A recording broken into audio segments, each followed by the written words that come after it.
ana physiotherapy ni nyina no eyade semenza ba clinic nya duwa ye be boayo kumansa sokore mampon ye ne asokore mampon rural bank ana di enimhwe Mondays to Fridays adwuma 8 a.m. to 5 p.m. over free 0240 826995 na fe wadu nkomo tabia no ye watabia ba mixture enu ye chese adura enu aboa obi a wotie me na ntikakra bia no abre enu anu mai menstrual pains ana fe obi a ono so nanu manto ntimi ne di enu ye tabia herbal mixture tabia takum enu ade ye wo yo ba wotafiri bi na fe be man so di bi na fe munya mungamu ewo mpema enu de ma feelings no eye sronko kra wote enu ama sronko ewo widie mu a enuama femfem wa onsu Philippa eno eye takum ana mekanfo etiamatabia we no eye capsules no so de se osisi ya oyapa na maman na abegina bu owa ontimi nkoto a wo de wadro ne num bie ebe boa yisisie no maman eve ama 0243686861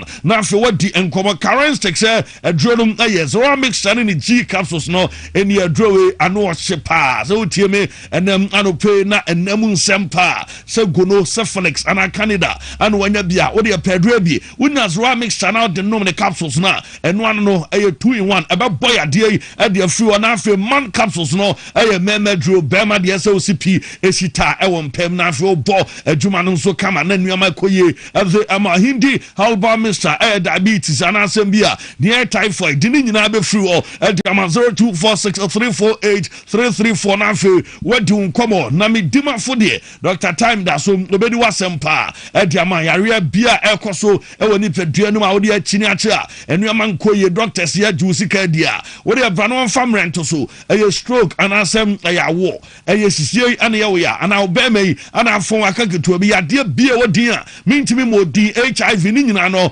say doctor so esan te ede emo abua kwa agugu school junction omo doctor crown so poko ase mayera 0244 774282 na fe when doc adim nkomo power specialist ana me diwie na afia kwa monone ena no pay ma me doctor akoso adua ya nie de ye fatty liver de no eye hepatitis ana se eye fibroid da yam ama oba wo fa ye kase unfa ye funu ne mom afure ba na eba ni nyina no kyerese ade brana oma wadro adro ne ben nane no oma sekan kawafu eno anamaye maame woye sonko ewa bibidro ayaresem na me kase okumase fe ase bosomtwi road ewa adua ya junction mo amo akra kwa benya ACP road mo takrade orekodo ewa naji estate 0244 544 422 na oni maame doctor akosua adua ya abo enkomo anope fancy deep. Whoa, mera say Supremo, yeah, Bosona, Yababeto, so I share your question of the day. We know, you're proudly brought to you by Amuzu P. Helbam, Shadow, Tamuzu Adaroma, and Hama prepare day, a question of the day, a banner. Now, say, you must say, when, and I was saying, Kawa 10 drop, Emma Joao Pedro, a rapper, so squad anymore, out of the 26 players, I don't pay near catch us, so when you call up on a question, and say, when and I was uncle make way Emma a year Joao Pedro and so eba Brazil World Cup squad anymore why couple we Yaya Adams champion phobia was both Neymar and Hendrick Omun deserve cry the fear of the media and the man coach Ancelotti Efre wonum eyehu and eku coach no enum Eduardo Pedro Martina Cruz as Hendrick de SNK you know Efrem near the Pedro and so Eshem and we na dwinchira ono so ede aba Benjamin Fences we actually say Neymar and Afre Matheus Cunha and Afre Martinelli women deserve esenka the Pedro Eshemu eno a message or diaba na ya cast teacher say a good decision for him dropping a branch eno a dene ono so de eba Esel Enoch trans Hendrick Padie eno kwasenko bemo eno na adwenchira ono so de aba Alex Dazi so someone someone will get injured okay also be pra enti when obi ansuro ye be player be afim pa e Pedro aba be shem and also a reserve player na ne mpai ba wo no Prince Khalifa as Hendrick deserve you Nana Kwame Diodu Asantes Hendrick power den ha and no so dia ba Coutinho Junior say Hendrick deserve to be here Lami Yama as Hendrick Onkofi eno ayedene omdi habam say na dia mo kana ko titio Angelotti the pressure ban so pressure ban so power na ma say aseda ben enso say was say Hendrick ananka ono etwen homa yeah Joao Pedro pa ebewremu afi when so Indomie GH Hendrick and our sanko no efremu nana kojo Martin on Facebook says Hendrick and our sanko make way and Gabriel Martinelli and Sylvester the versatile one also na day some message na buy na Tamanja Beneza say Hendrick and our sanko frame Emma Joao Pedro ebeshem na fe we say you must give way to himself and no Manuel Kwaku upon and Manuel so edene diano so edia bam say will be a church and Adriani at the say more na fus ho masa adene di no ano no ni nuani babia ko ma me fa me odds e ma mo na me nko foreign emra real quick 5 na 16 odds and the kind BW57 1C3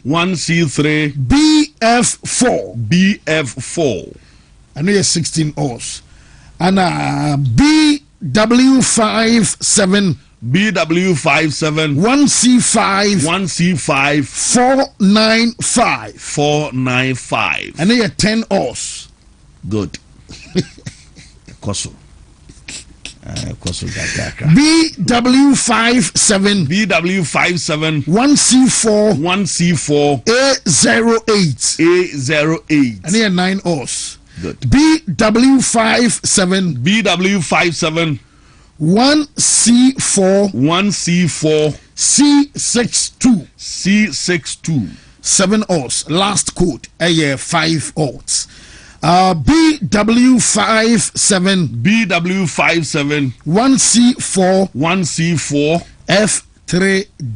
F3D see maybe good okay you call foreign abano no so we bibia obi I'm a former schoolmate Cyrus we are super de kapunya ba nyame ho of course Yankupon who papa this is Inspector Sambo Martin Inspector Sambo Martin or the CID unit okay and I say more way no CID yeah unit or a quiet Ashanti region Ashanti Bekwaya oh okay wow and you want the one I'm say baby I'm say a one and I was so because sir many na barracks boys who okay and papa no so me shame am say why I was say what am me okay I'm far and Cyrus do no papa ya na or this Cyrus I'm say and Cyrus ababe CID wow I dey nyam aibi yes an ka by now kai ka Cyrus anye CID ni a kai ka who that the one master the number of class one so obana nam na yira your crana na awe ti no so to no hwenam ni say bo ho bai sana Cyrus there ko anti it is they say so do akwa show nka o ka nyum to you know so na nkenyo It's serious, serious. Oh yeah, indeed. Why the party? And no. Now, so we chief so. So we chief the na. And Mispa Arena Worldwide, Miracle Service no. Nyame adma yawa there by 8 o'clock and party be see 1 o'clock area. Our church auditorium. Behind Kenya Hospital. Udro be abetro. So we chief we nipa say Reverend. Joseph Oseiwusu, General Overseer. Hey! Upon Yamanko Swana or Mount Musan and North no man be behind your fine. Yes, because all dream the power party. Yawa they are not just 8 o'clock and a party could see 1 p.m. And I am miracle service no. And because also for fresh man, fresh young man, of course. Easy, and the wife also support on a big time. Yeah. Penalty. Good. Miracle. Wonder G. Esther, you come Wonder G or Angel Accra. Okay. We depend on the message ever. Police in Cyrus, so one was wrong with Jamaica. Tabu for which you hold. Some of your pilot. Some of my culture. Yeah, okay. See, and I will say, say, be a pona me call school, I bet them. Oh, yeah. Maybe I cool chow, but you, ladies and gentlemen, welcome on board. This is your captain speaking, Francis Di Maria. The end there. I feel our best will be see. It's a captain there. We fit to preoccupy my annual captain. Obey BB Kaka, so obey practicals. Now, something I mean. Say we tribute I ah na me twa man ga say ka bo mi ko twi play yeah we say baby I ko twi no anfo wo be hu je den a and ye nyane sa wana hunim so obi ne do that be omo nyane sa simulation e kra no no obi an be me hu so wo twi say TV game dey simulation da be no ko no mo ma hu ba de say me ma ba be pilot a hu so obi na be kire ah obi na be kire na ndi pa no say no nya ade ye bo dawro timi na me do nam wie mu ade na be ana be omo ye we na maka chu se be jam ade ho nti hwe asana me ka chu want sa pono no ura mo mesio usia de enu ye tum dia on timi nsi mane ye aha tiero de ya no ache no hostess no move no be so mu ne and that's one watching the pilot di now couple me ma kika she no me yi pop o mu sa de o betima kika she ma bo che ni ade but so de be kwa kodu ni asem no de no de masa na don kwa na mdo wa comedy amanfo akwa ba na wo na ba be full play na be tere me so we captain na captain ka drum say me pejam nsa ya no pejam nsa say hwera na ya sorry na ma for the ball masa no ma ka drum say kwantu aye betui say bia wadi boni bi say bibi kwaso abrabo no obi anima play mu de on tie bomb na obi a show blue are obi aka so start bomb na ko ya oti ani widi there is your captain na bro no crowd ban crowd yada. Ladies and gentlemen, welcome on board. There is your captain speaking. Massive Mara will be flying total height 14,000 feet above sea level, 36,000 feet above 14,000 above sea level. Yeah, go for it. Yeah, go Rasharang Nabs. And if I say, "Cause diffo be any munyam." Diffo be any one munyam. 14,000. Okaso ko 2,000. 36,000 na eko. Akukwa mom friends and akapo yi mama mama go for it. So ujide wo form of 14,000 the uncle. Mimi team party 14,000. 14,000 above sea level.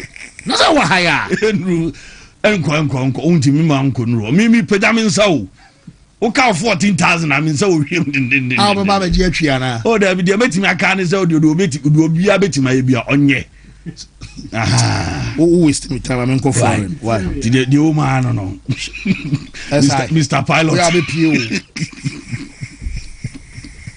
card e o fro chika o fro ba play the on fro say ni de bi o zo twi na pilot me fa won oh David am go for shara ye go for na anwa juma no you ya me wo hoda se uji dia obeya juma asachre ni anu you ya me wo hoda se uji dia obeya juma ye bompaye shamaki Israel Yehovah Elahenu Yehovah Ekad we ahata et Yehovah Elohika bika luvika uvika naveshika uvika miyodika tode yasak in English in the name of Jesus amen. Amen. I shall have trouble by the man. Capo. Say, Capo chairman. I feel like chairman about yes. Now I'm ready to be answered. You got time at Tabu Casamun, some messages and a Ben Obia say, hey, oh, chairman, ya dear pass, say, watch me assemble. I just quite becoming home, and papa, me. Latest time, Pamelo, Casanana, Trino, you 2 matches outside 2 games, and no Ababason. I want him, sir. I am matches, I can some nurtures, and you may know more than so Pebiasha, the Jamaican Sanaza, and your Biasa, Kobasa, Bobokua, your father's a Man City, Omonia draw, and some our Bournemouth, and as a Man City Timino, Ramos Aluzuka Media, not just a Premier League title race, and also I offer Ediama Man City Timino, not just a Arsenal, and a budget, a Premier League, and somebody up corner and watch it, and Kobasa Bobokua, your father's a Tottenham Hotspur, and Ramos Abba, a year president, Obakaya, a 10 years ago, Siana, a year Spurs, a year Premier League, and some Aquana, Amonos Chelsea, Ababo game, our Stamford Bridge, Awaba Cabiano, a year 10 years ago, some match, and then Hazard, every branch, and a buy. Now from 2 coast down, not just a match in a barrier, not Sana Bakwana, just Abobokua, your first Spurs, Omananka Premier League, Wamosum Abatia, na then Hazard, a year Tiago Costa, Wamo Company, a young Juma Amachas, and Wamosa, a young Chasania, and your good, a yes Spurs, Omadranimono, and I'm some Tottenham Sometime, Woman to me, and a Premier League, and Ebiamo, Women Sawa Brian Kane, and Spurs, Abasaravia, and also match way so, and also Spurs, and so Abako relegation, match was some other very fighter, and some Yama, a Tottenham, Woman some activity, Gusso, a Carino, not just away a game, and I was a yes Spurs, a Bamu, Sarabea, and you must some about me, I'll find Yama, a woman with Timino, not Jamison Carino, say, manager for San Roberto de Zarbi, and was say, Yamatuka say, woman on one castle, Yahweh, 10 years ago, Jenna, I'm for discuss, and Chelsea, Nama, I Tottenham, woman, a Premier League against woman, Soniate, and just a Chelsea now, woman, some number to Yama Spurs, I call a championship, manager, what him say, woman, Chelsea, and a ball, and then what you know, Washa, I say, matches, I would I Chelsea, a ball, Abaka, woman, Luzu game, I'm a Nottingham, Omuluzu game, and some Man City, Namriana, Surinachano, what do you about Sawasha Sama Chenibi? Now, Chelsea, Montumbo, our Sam Manchester, now, and your brother, Quantiana Tree, and some other tough game, our bra, Woman Spurs, Abawe, Abaha, Sir Omubanya score line, Archers, as I score line, and then Matimono, Woman some Asalafe, Yincho, Roberto de Zarbi, our Brene, one some coach, I Spurs, and a tree, woman Chelsea, I will Stamford Bridge. Injury for Chelsea. A difficult game because Nottingham scored immediately at the beginning of the game, and then one big injury for Chelsea, one penalty of Cole Palmer. He wrong a penalty, but I watched the game in Liverpool. I watched it against City Saturday. They are playing very well. They have very good players, and I think it will be a great game. A difficult game because manager Franisa Roberto de Zarbi, and I want to say your dinner accepts Emma pay live with the show now. Ebia Monim say Uko Ayabokua, your Franisa Chelsea, Omasu Nano Peno, Mabaka Chelsea interim coach Ayora, your Franisa Callum McFarlane, now manager can pay, say when they Shabi Alonso didn't come over, I test Emma Chasa, some community, a private, and just a message. I Shabi Alonso, a Sanama, only at Tenino, Yaraba Kawasam, and another person, Adiacho, now Mediatu on himself, Chelsea Fono, and a woman Jai Alonso, and some Adiamano Amachas and Koma, woman do your place also Mopa Omwa. I was Moko any experience now. I was saying it at about Timino, woman some Ayawe and a Biam and Quadanibia, woman so call loan our Pontias and say, woman some I returning, so Obakaya, Yaguswa, your boy, season no meba story Emma Becachos Argentina womu akoda bi efan sa aye Valentin Barco oyobia where Chelsea anomanu kobo loan Emma aye Strasbourg and some team no na chesa bino some anya kra aye ni teammate say wono some koba wo bani na no wobi enum say aye Chelsea anoba akoda no ni wono some aye naturally left footed aye player achesa akoda we and some afabo our medala na chesa no hye ehu pa na te abani na no say Shabi Alonso no womo sem abaya da akoda no na omo twen ama process na started womo tiri aba say process no and some asase nkwan dia ebe bi ekwan ama akoda na ye fa no say Valentin Barco wono some aba ana on say Chelsea bankum so no aye Jamie Bino Gittins ano ene Alejandro Garnacho womo na da enti omo mi anu nyina nam sa omo twawata na Chelsea bra Jamie nyana sa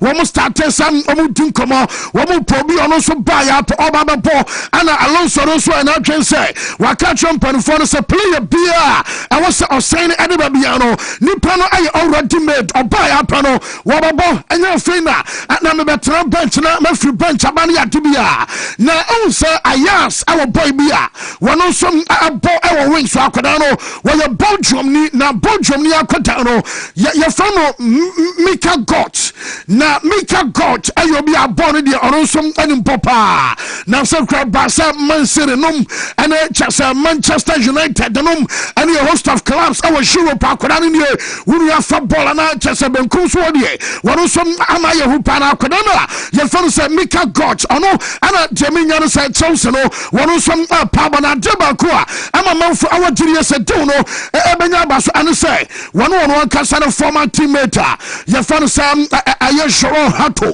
wono so adin koma on say Hato no wono our Chelsea say ana wono catch up by say ahead do na Alonso na bench na so ye ntam ama Jamie say kan say akoda no so ntijai boy no so abasa no manu ya no womo wie ntam na for no so be ye dwuma no enso adema tim no na Chelsea for no be full say Eden Hazard ko ye womo nya wo bia no ball no so aye similar to Hazard de no to mo jiri sa akoda we aye for say Mika Got no wono ana bi obe the next Eden Hazard enso adema club ye for say Chelsea ebiam no already made aye player ye for say Morgan Rogers no wo bia no sa akoda no de Chelsea pano anyana kopama danfo pa chasoro subenya nanka Morgan Rogers ensom apa na Aston Villa for dentia mama idini say womo bo Europa League final nyame yaro motena enti omo mpare totom pare no a womo nyara de krasa bia akoda ne nkomo no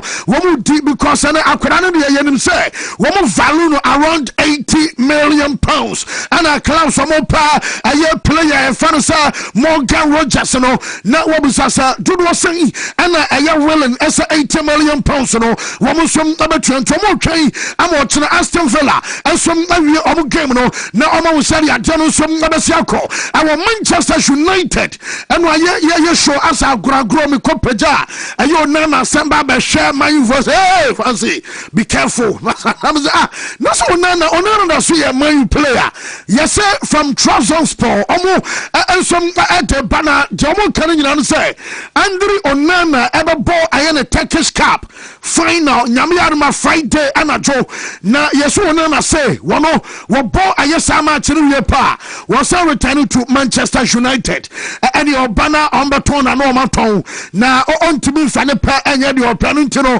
wo ban last game every pa do no and some say I was so returning it right after Friday anajo wono some abasano bank to Bobo Kua ye fan Manchester United wa brene and some Teba waboy nim se coach I for sir Michael Carrick no and abeya Jumadiama club no and a manju abepa aye defender manju and some abepa winger and ya ba aye benkum so and a Man United team no wamum abepa midfield no de we aware sir aye de aye kasa kwatana ya for sir Elliot Anderson no and am oraso aye favorite nyina no aye Jumadia Manchester for no wamum so abeso amuti na onum se temenya no so coach ya for Pep Guardiola yes wajapa na Pep abu ofu edi ntina manager for the Pep abu ofu a yakra se be ka say Wobakwana anyane ama ya catch us Maresca and ababa beshachiri na onumsa enwa krade na chasa chenta enwa babia bafabio bia report ana Pep Guardiola ko ana Pep Guardiola ko amedru babi krano na manfo question sa no be a Premier League title race oda so wom wunyanwie mo last game robo Aston Villa e wo fie Arsenal abako aye Selhurst Park omo abako ko ball aye Crystal Palace na and now Bournemouth now on the eve of a young gamer and I am very vital just a game and what temper a man said I'm for to me below and then we are seeing artists or Pep Guardiola and some call about the last game against Aston Villa and what you crown one more media team Edman Man City one more prepare videos no crowded data by your 6 months and yeah just a coachy woman said was super and your money at and to man befitting and your farewell and some common you know say Pep abu funtunim and one ajo metesa na dwunumo ana manager no a friend nkwara ne sa wo momra na omunya meeting na meeting aseno report am nsa kan nyina no say manager for say Pep and some antiasia sa aye players no asabi mo ate because na yes players no am some more na you shocked because as of last week Saturday now oma communicate and some ama boys na to say Pep Guardiola won't come bia Pep ebeste into omonyiro wamo na adebi also me bia na Premier League title abia no womo som anyana ebia no womo san FA Cup ama eye team no ampa womo je FA Cup aka eye Premier League no de eni eye City for nsem no momo no womo monitor sere bia na game abako na fe womo som ahwenyame yadma last day ewo Premier League ni mo erisa wokatwa mo Saturday ni sa manager no ebeste na adebetiem womo Bournemouth na ebasa bia manager no ensom abakwa eno na ma eye Pep ensom abuafu a odidie pass eye time no eno som anya crunch eno na jo no wono asamong eye players no so momra na omunya meeting na say report amensa kan say Pep Guardiola the manager in question on one kasa apologize and some other players no say wo promocho and try Sabia Sanus no and some appear but no cranium enemy Jewom and some and say Ayampa against Aston Villa Omuria one Pep or call ama chasem am sana jono nambu jonom ayabi bia ho ama chasamari jana patro akacham kwana say ayampa but adena nya leaky into onu hwe betimi ayabiem ama chasana boys no mo na so aye shocked ewa bra no and some aye update ba na manager fan say Maresca na wono some ababa ya adwuma no nyina no wonim say Jamaica kan say ese wono wa prepare no ho asi wono na san crowd ye wasan ideas no more ideas wonya be free here yes wonya be the free of penny be your coach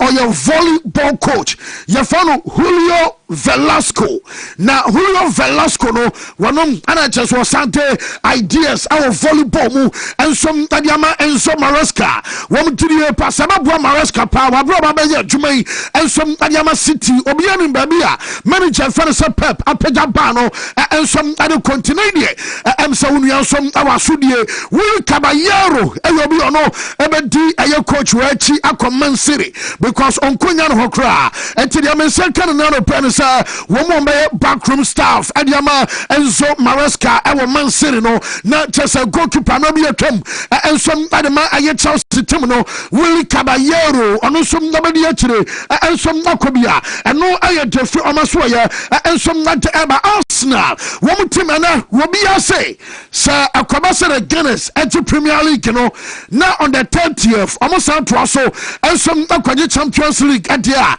and Arsenal almost squad way about the greatest Arsenal team. But me don't want to compare a team way.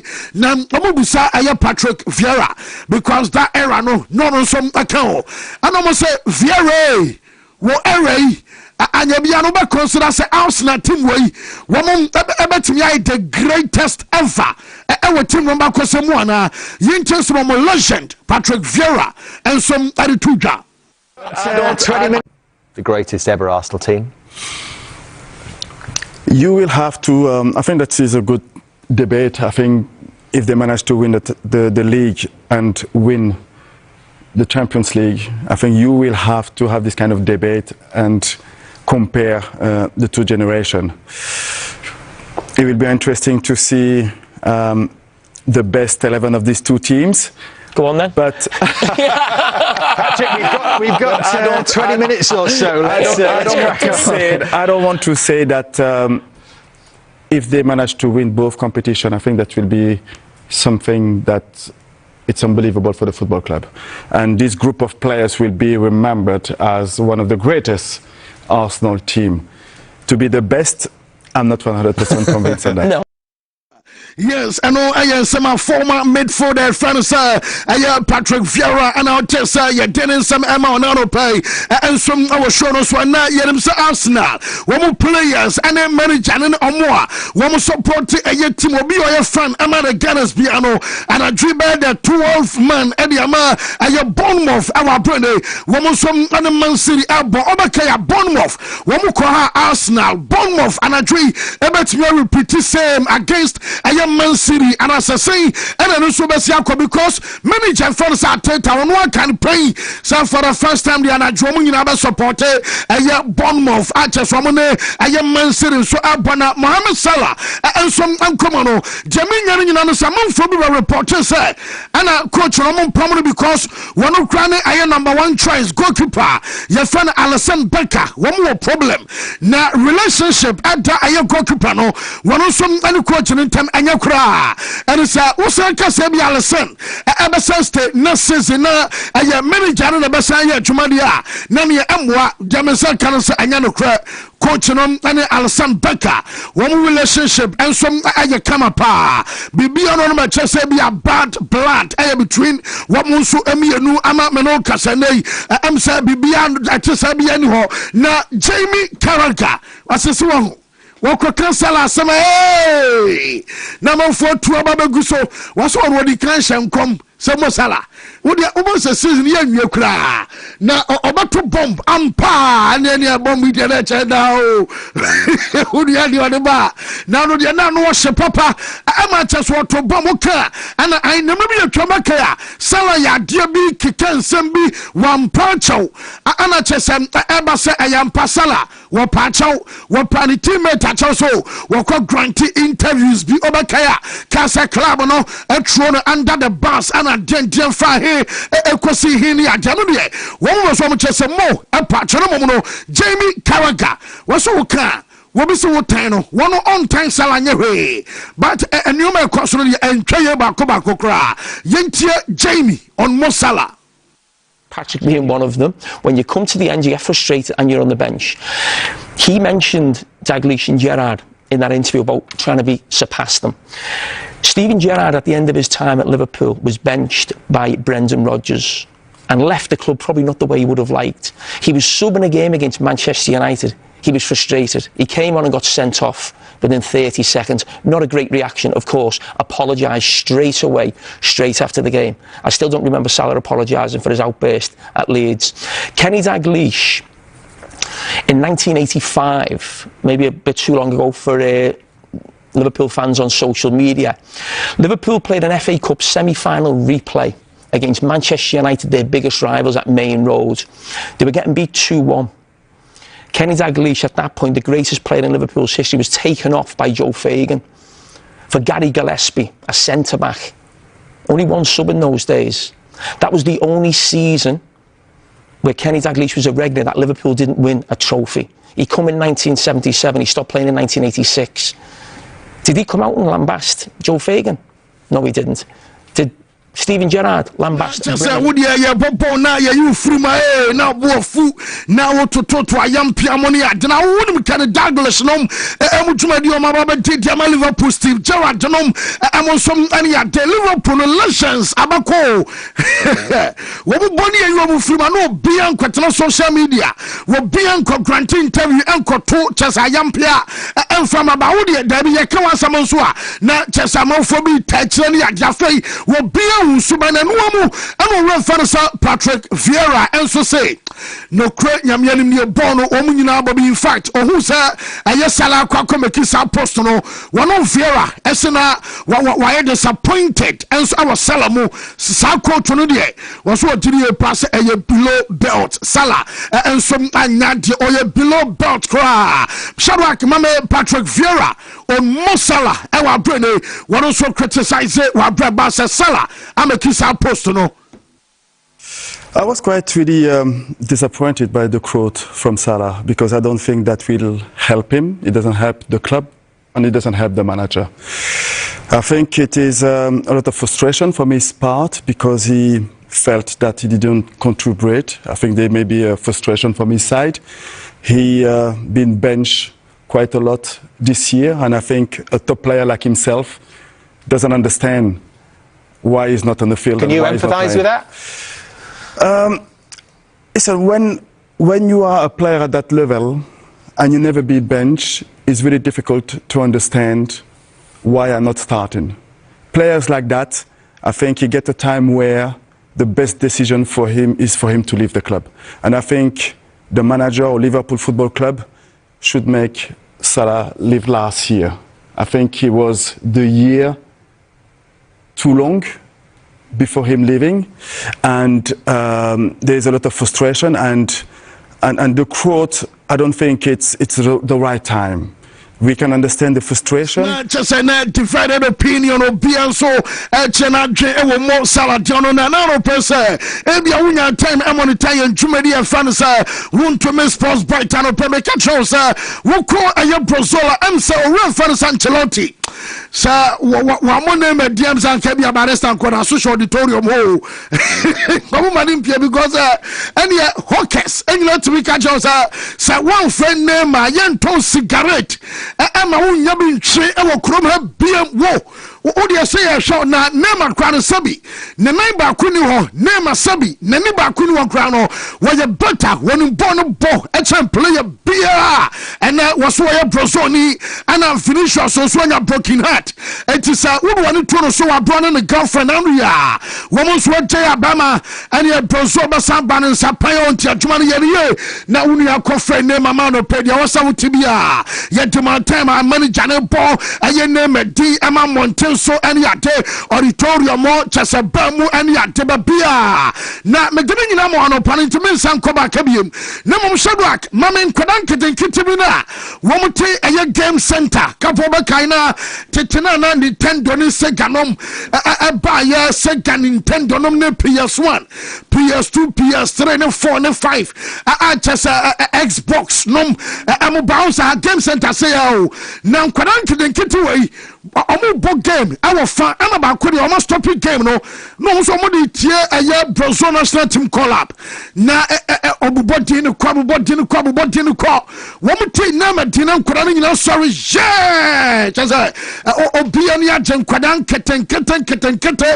our game center by this time kaha woman made a bankuta po wa bo wachi ama bibia ye wo wa go she game ase basa acha sam kwadan no mani agyen nyina ye sinsa and some our person kwadan bi wo game center and I will show you moment na manager no some enemy squad na ba bia say adin komana ba no aya show pedra manager no a drop no na unim sa by no na raho ama cha so ko na idea me be tu twa no pesa on Instagram wakwa Brazil Efrio and I catch Chelsea and Kwana and a payana Chelsea for them. You say, one post I am buying now Chelsea post I am very simple. One say our brilliant Brazilian actors and videos goes our this season. Nijumaria what do modern ball bono Chelsea for post and you and said you must sign for front but post no say our brilliant Brazilian. What is a shockingly video on the barrier and now say Joao Pedro ana omatoaba Edman as player of the season. Yes, boys in Kratia say na Jaminian say Joao Pedro at Chelsea. One player of the year no. Yes, about 60% of our fans no.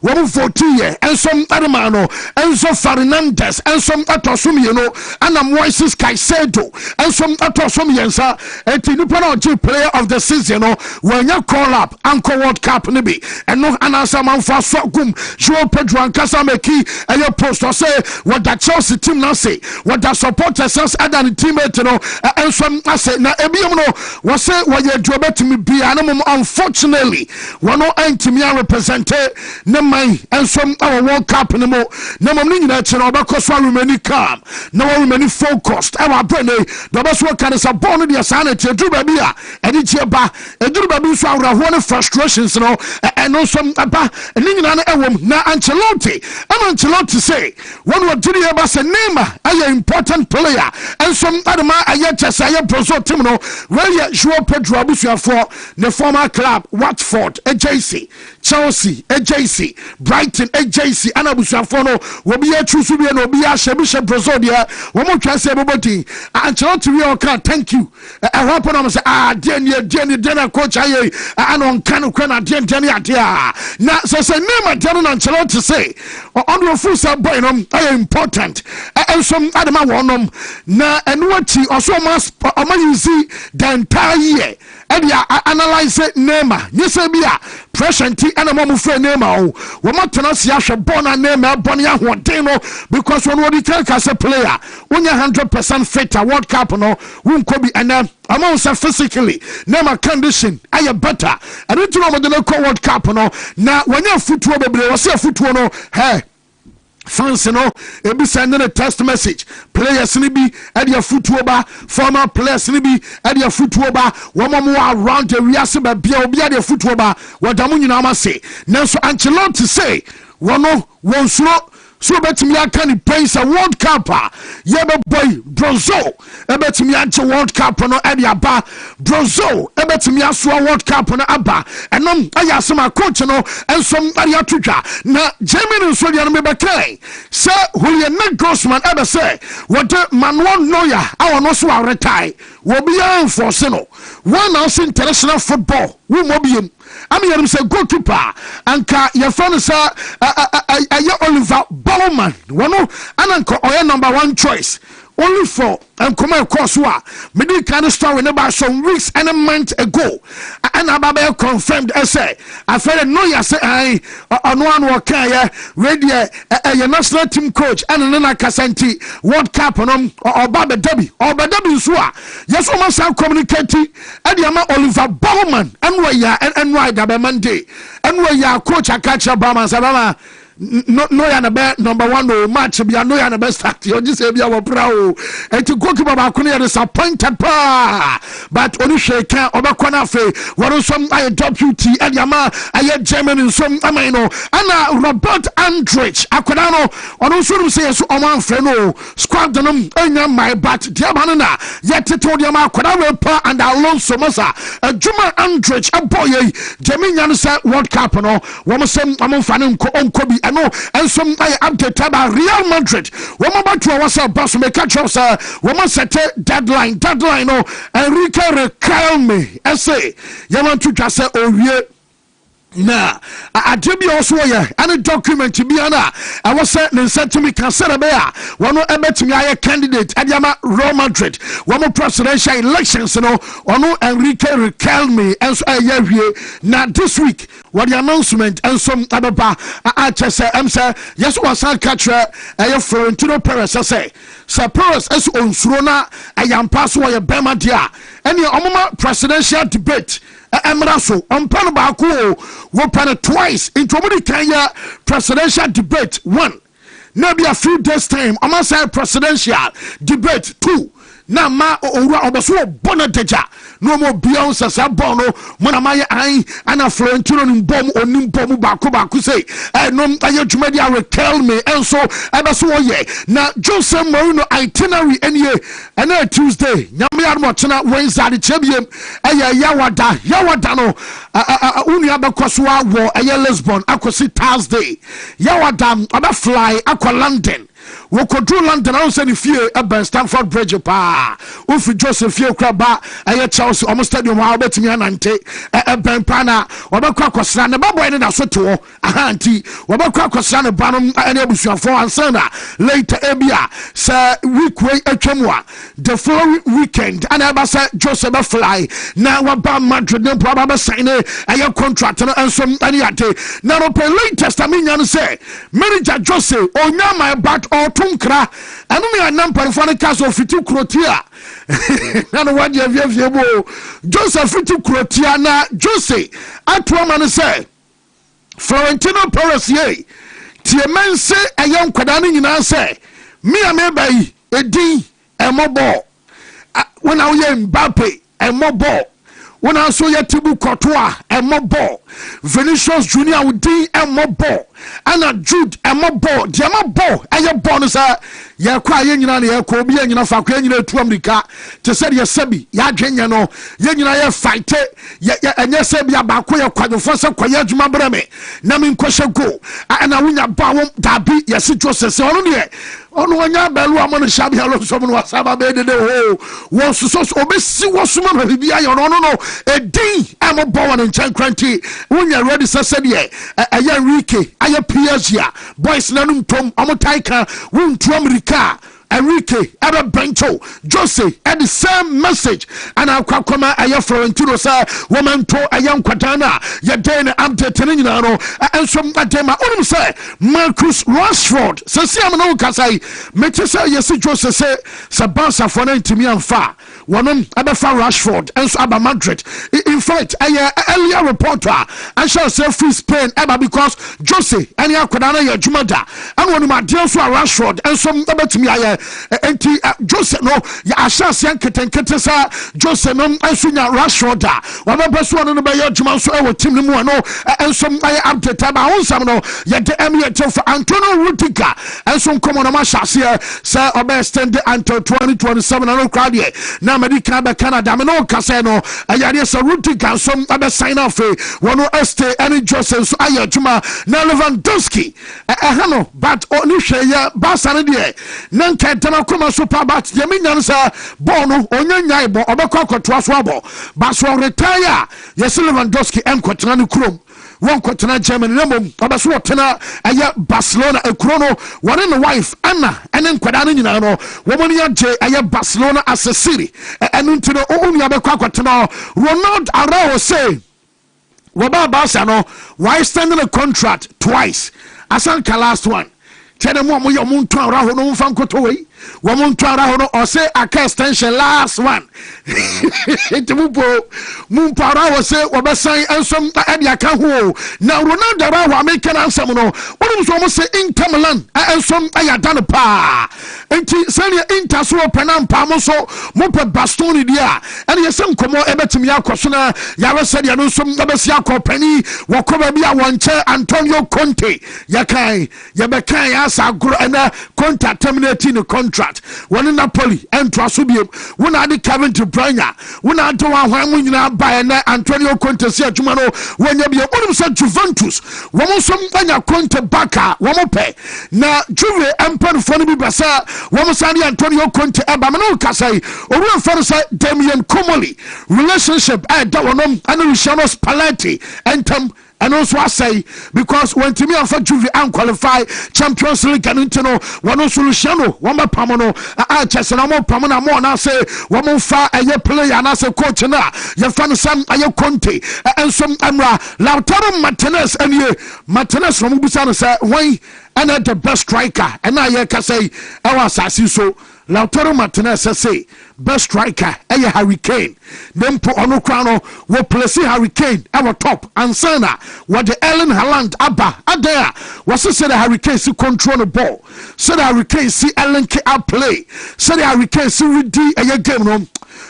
And then niti kapa nti obi baby and no mo no Lautaro no entire base Kane a phenomenon and no and no fan say we the best striker and some our game no and now you can say Manchester no I update about Juve no Manuel Catali and Dusan Vlahovic yes say you be friend omumi because now you mo lose game and you ma Fiorentina e fie no Yoza omo konto komo do mano el kasa Juve say club no yanya no sentina mano kasa no wo mo so be je fine no eye kakra free o ma so de ba ho komo no nyina no ye dem ya brana so ye fans na ye ma kwa ma bedwafo enso amra this eye Wontumi sports buffet we asempa de kaponya ba nyame ho of course Yankupon who papa as I say Inspector Sambo Martin Inspector Sambo Martin or the CID unit okay and I say more way no CID yeah unit or a Bekwai Ashanti region Ashanti Bekwai oh okay wow and you want to say baby I'm say one and I was all because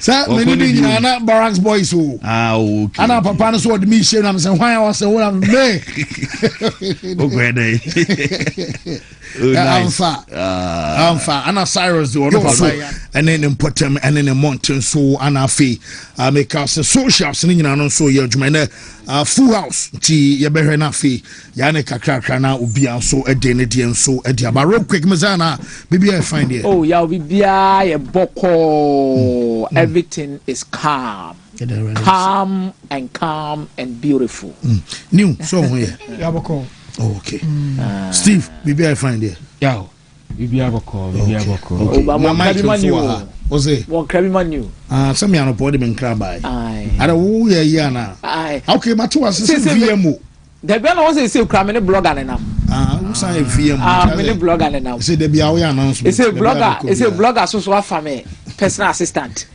it is a mini blogger ye chini kromo be bia ye say wo a ni e benya asem no data ne power do hia ni data ne power back it wo a ni e benya asem bia no o case be ba court okay new say the case bo and new teacher supporters na see two new team class Sunday o mo stadium opo ombeba okay aha e komo so fura brankasi aba say obi ni ba bia akọ yo it opo to me obi ni ba bia akọ relegation nya mate yemra so na afi ayenhwem real quick na yemkwa new yenante yeah honorable free Fijasi Asokore member of parliament Wontumi channel na no paper or boys in area ho honorable mechia na no paper bia obia yeah stories no bia mpese me pick first one no free no there be honorable there be honorable Kroninsa mechia no but I know why mechia no yeah say do see aboa boys no Fijasi na Asokore ho no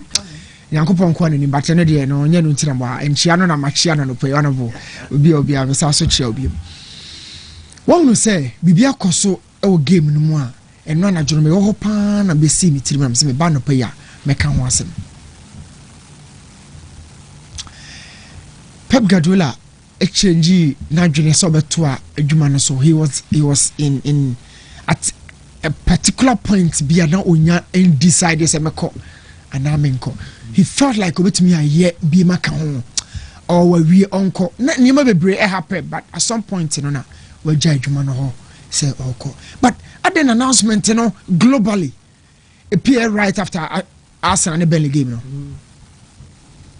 right after game at the buy but that announcement and then the exit and also happens around Luis Enrique extending his stay Paris Saint-Germain the same announcement and also back at the time of Jose Mourinho also back to the elite game and to be see what say yana the AC kakrameti say there is a change of button game CCA change of button on say in England any power take over Mikel Arteta any power take over right now. Mikel Arteta. League in my be Eddie Amano. No, slot. Yes, slot. Yeah, but the slot I told the level. What you league, you know, right? I'm sorry to say this, but me the number 2 level of the experience or league, you know, me the back on par with Maresca.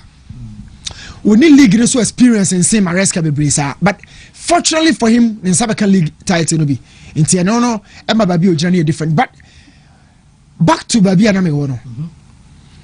Europe, any part in say Europe no, Ashan in Sa Louis Enrique. Yeah, we competitors CCA. Nanka City Cray Pen Batanfa. We competitors CCA. Louis Enrique take over. Now, also at what the Spanish coaching dominance in Osaka because Unai Emery Suzuka Europa League final. Oh, it's Arteta Enrique taking over after Pep. No, it makes a lot of sense. So we catch us Pep Guardiola is arguably the greatest ever coach. But me football starting na ho. Kakra maken kan no. Ene de bidi mani ehunu na made ka.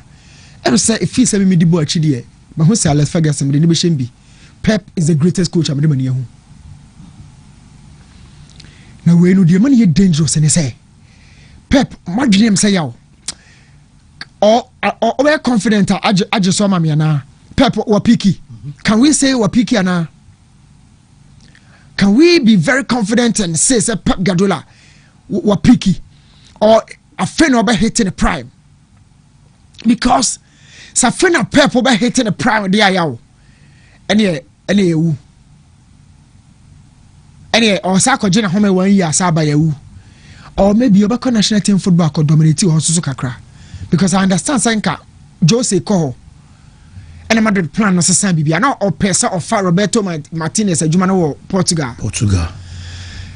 Now my man shade bi your coaching level sunuma hudu bebre na o wiase. Said your born you in this one your coach no your steps hudu bebre na o wiase. Na Pep mo de ne de yaw e bi ni a kire bio. Pep mo de ne bi ni a kire. Omo de ne o maduru no. So she obi ne kasa we inventor. Na che say Nyankopon abodi mu no o ma mo so nyansa kakra o mutimi di create bibi but what you say so be inventor o timi invent bibi eni ho o timi de ba o bibi o ho ase ye wura e fi o timi safa no aye ne yie na che say sankofo no madwene nyame de amomo no e wo soro pa hwe yawo check un fia wadi o how many times wadi football achi how people respect you now one for wani hunu da se coach friend Louis Enrique to me coach be started ball catch the keeper and say but to twene ha and I that idea no hustle. Yes, in football there is differences between concepts and ideas a subsets of concepts or concept a accumulation of ideas. So on force 9 no Brebi na Jose Mourinho ewo Manchester United no it mean the Felani ye be pom match na yeah be show and also force 9 bia so jitum and anu ye Hansi Flick or the Araujo eba be gina nimu ho e be Lewandowski ho ya okay that game no and also force 9 bia but it remains an idea because e mama ka ho ye mama jintumu it hasn't been certified. But Pep Guardiola has gone beyond just coaching, just the normal management. We invented ideas. I'm about a concept. I want to speak about 5 or 6 different concepts. Pep Guardiola man gave them, and you know why this guy? I'm saying Chinubini Honomo. The first thing I can yaw. What does Obeka say? It originated from Pep Guardiola. So Obeka say it was popularized by Pep Guardiola. Whichever way credit to be called. Also, no, I say, "Oh my, you want more." So do we have Fabregas before Snaimano? Into credit to be called. When the first thing I about renew. Now the renew na Corona Jatuano. Other coaches in this wafa. Even your boy Ghana how crown it to be a crowd division 2 above force 9. Where you? Then the inverted fullback.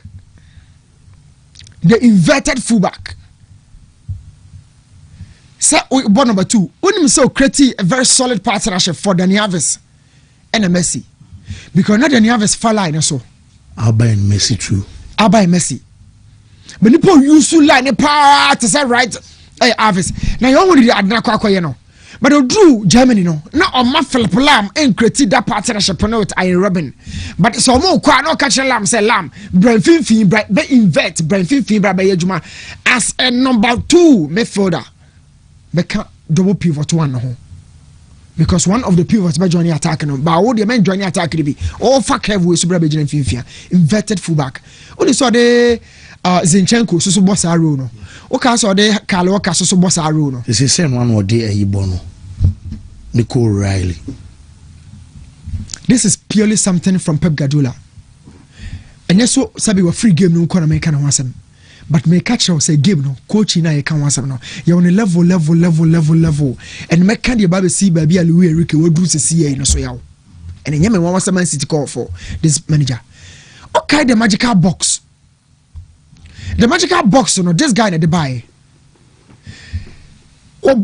He has been looking for control, possession, control. You know, focus you per game, no, you per possession, control. Control the DNA and coaches in the day. Pep Guardiola, you're not gonna say, or inverted fullback now, a man of superiority, overload, feel. And a later man for chair idea, no person still a numerical superiority won finfi ho. Opasa numbers in the doorso, a man a system control operating in finfi rough. Or the one of the centre backs, a moment Champions League final lineup on all the boy, the OJ, no, you do lose, you know. Or Jeffrey Town, or the John Stones, or the bone finfi, no, and formation no one 7 American. You can find a magical box.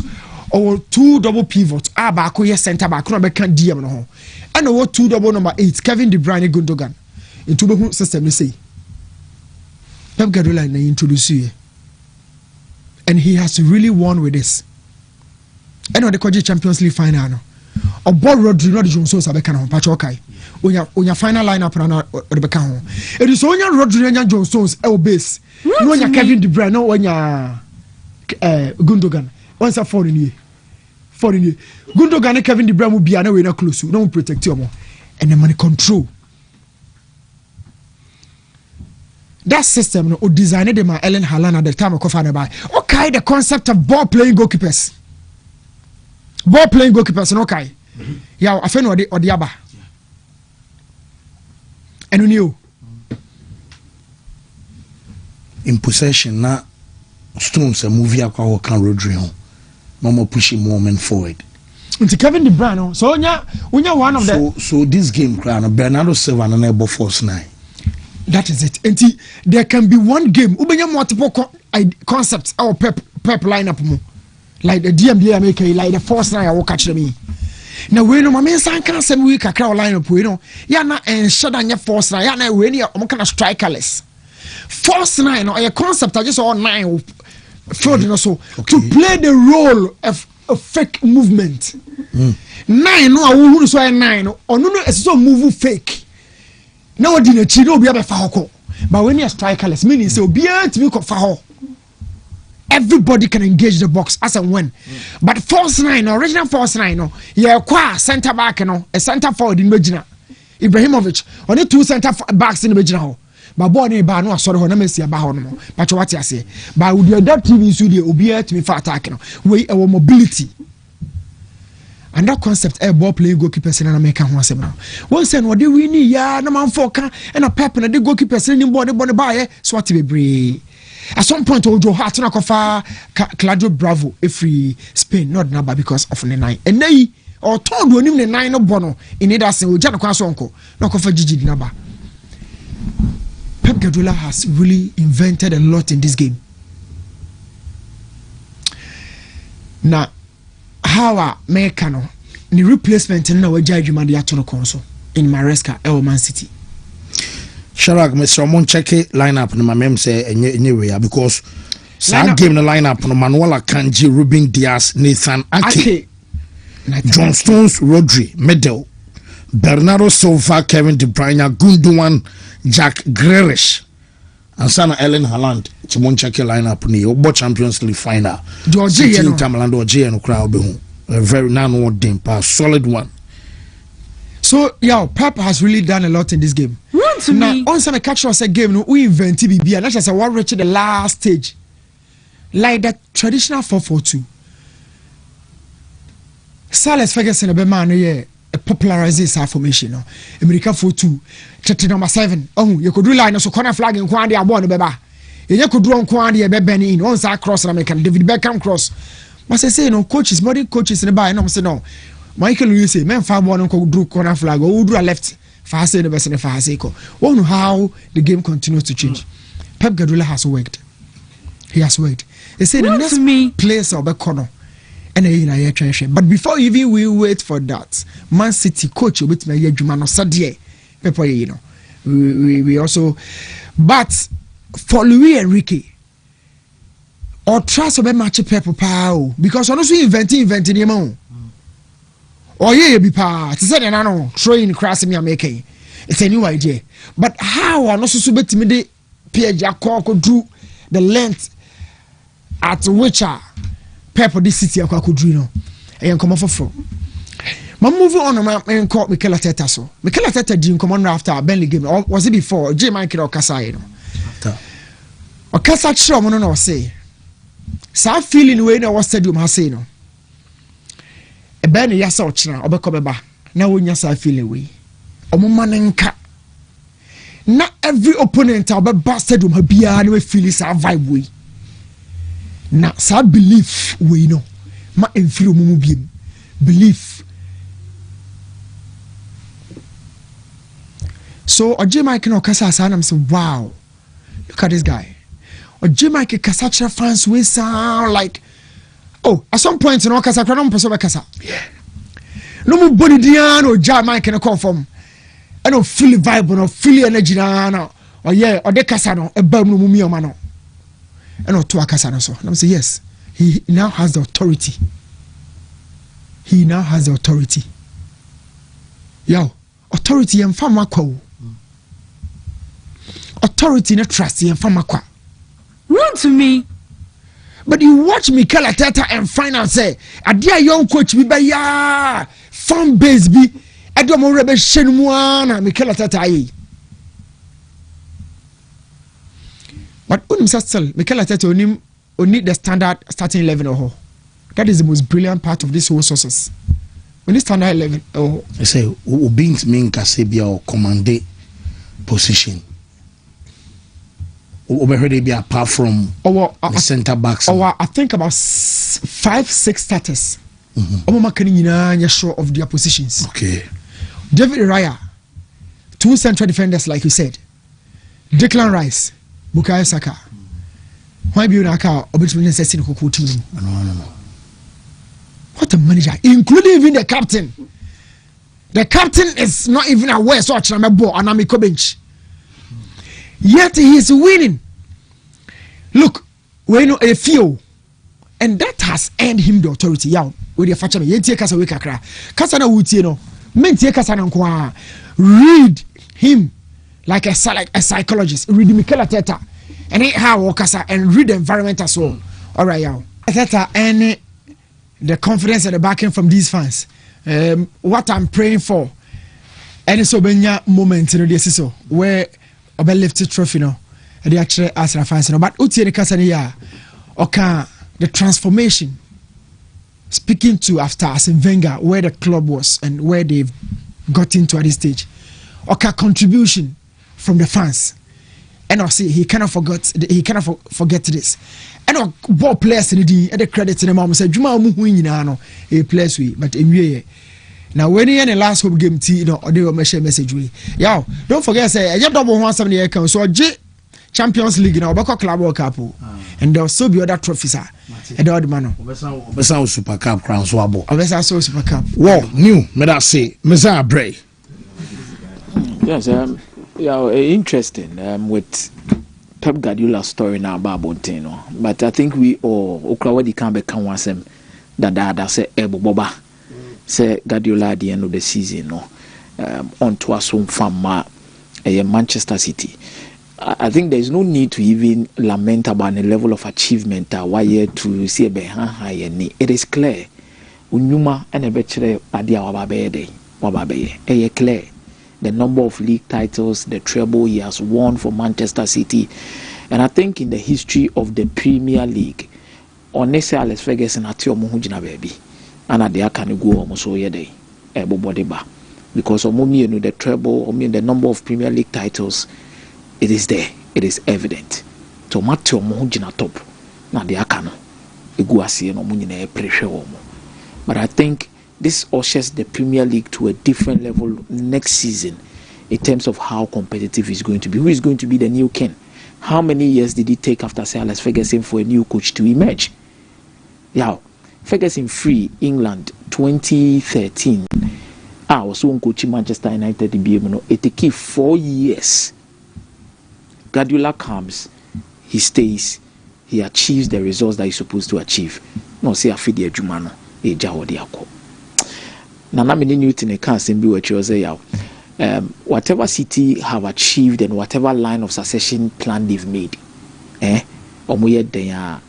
will go through certain phases. Struggle kakra.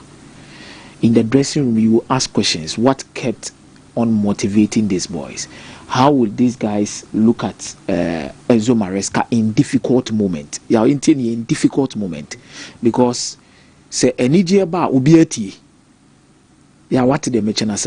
The moment I be busy because I don't think Enzo Maresca will be doing things in the way a Pep Guardiola onkoye copycat. He will have to make the team on team in terms of instructions and a lot of things that he will give out. It is a new mamuya dia. One when you crowd players be dressing room, no be raise as be omu nyina crowd be kase. Aye, coach de okay there. Ka Guardiola na nke wa ha. On sa statement ni bi no. Aka so mesi na nke wa ha. Aka bentin na wa ha. Ka onye ni say ka say na nke be no. And I think most of these players within the dressing room will also start. Ebi mo say ase afọ mo ho adwen. Rodri movement no to Madrid ni we nyina. It depends. Maybe Jose Mourinho comes in and he will say bia on peno.